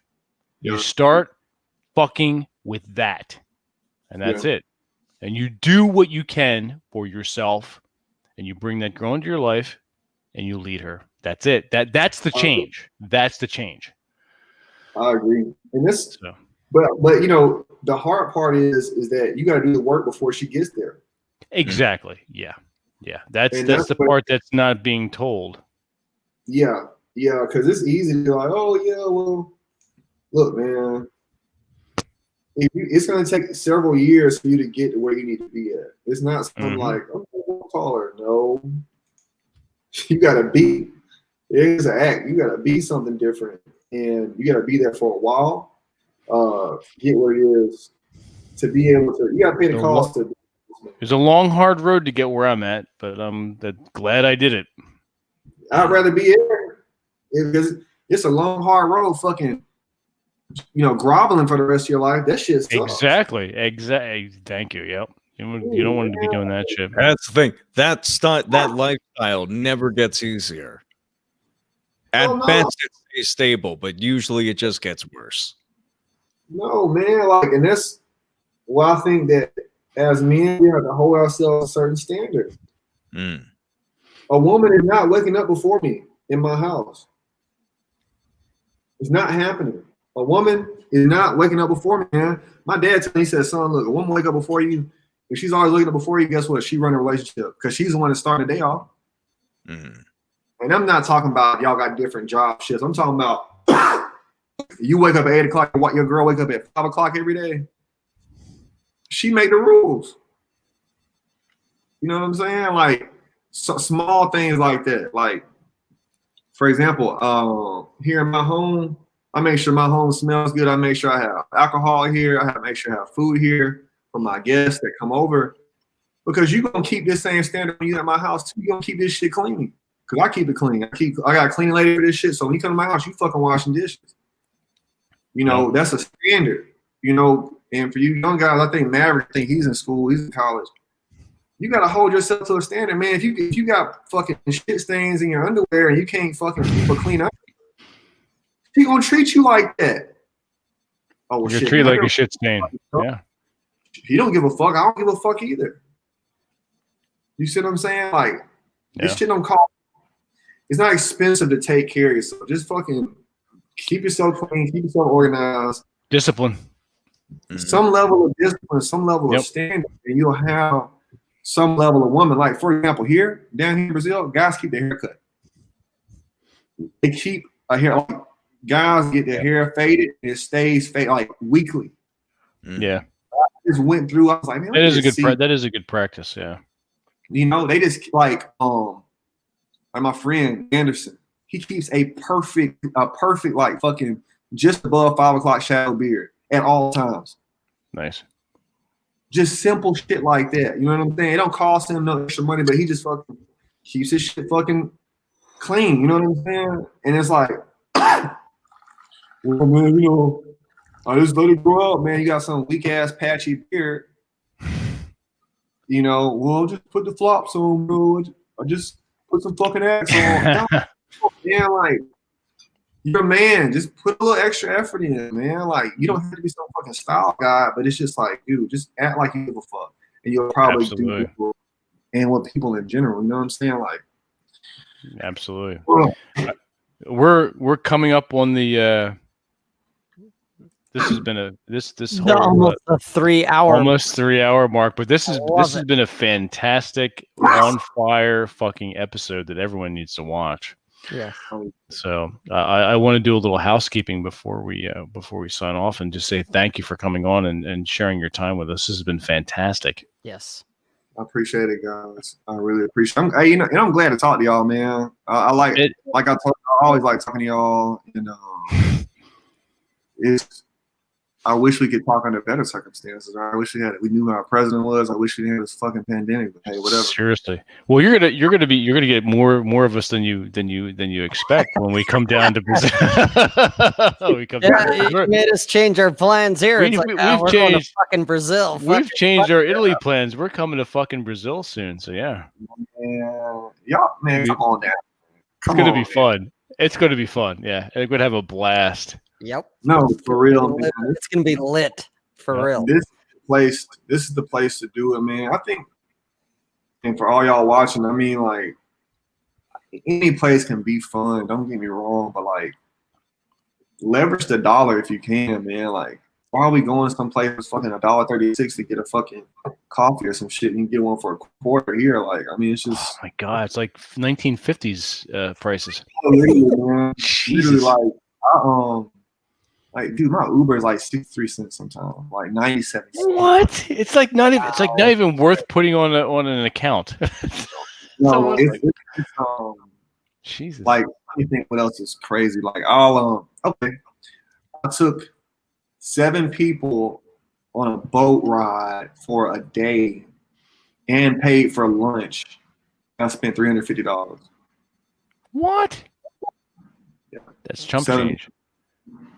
7 people. I'm talking about a boat ride, 2 hours out to a different island. Yeah, that's great. Go there, fuck. went to lunch, got on a boat, 2-hour ride back, $350, 7 people. Fuck. That's awesome. I handle it for everybody, but like, come on, man, you can live at another level, man. Like, but hey, whatever, man.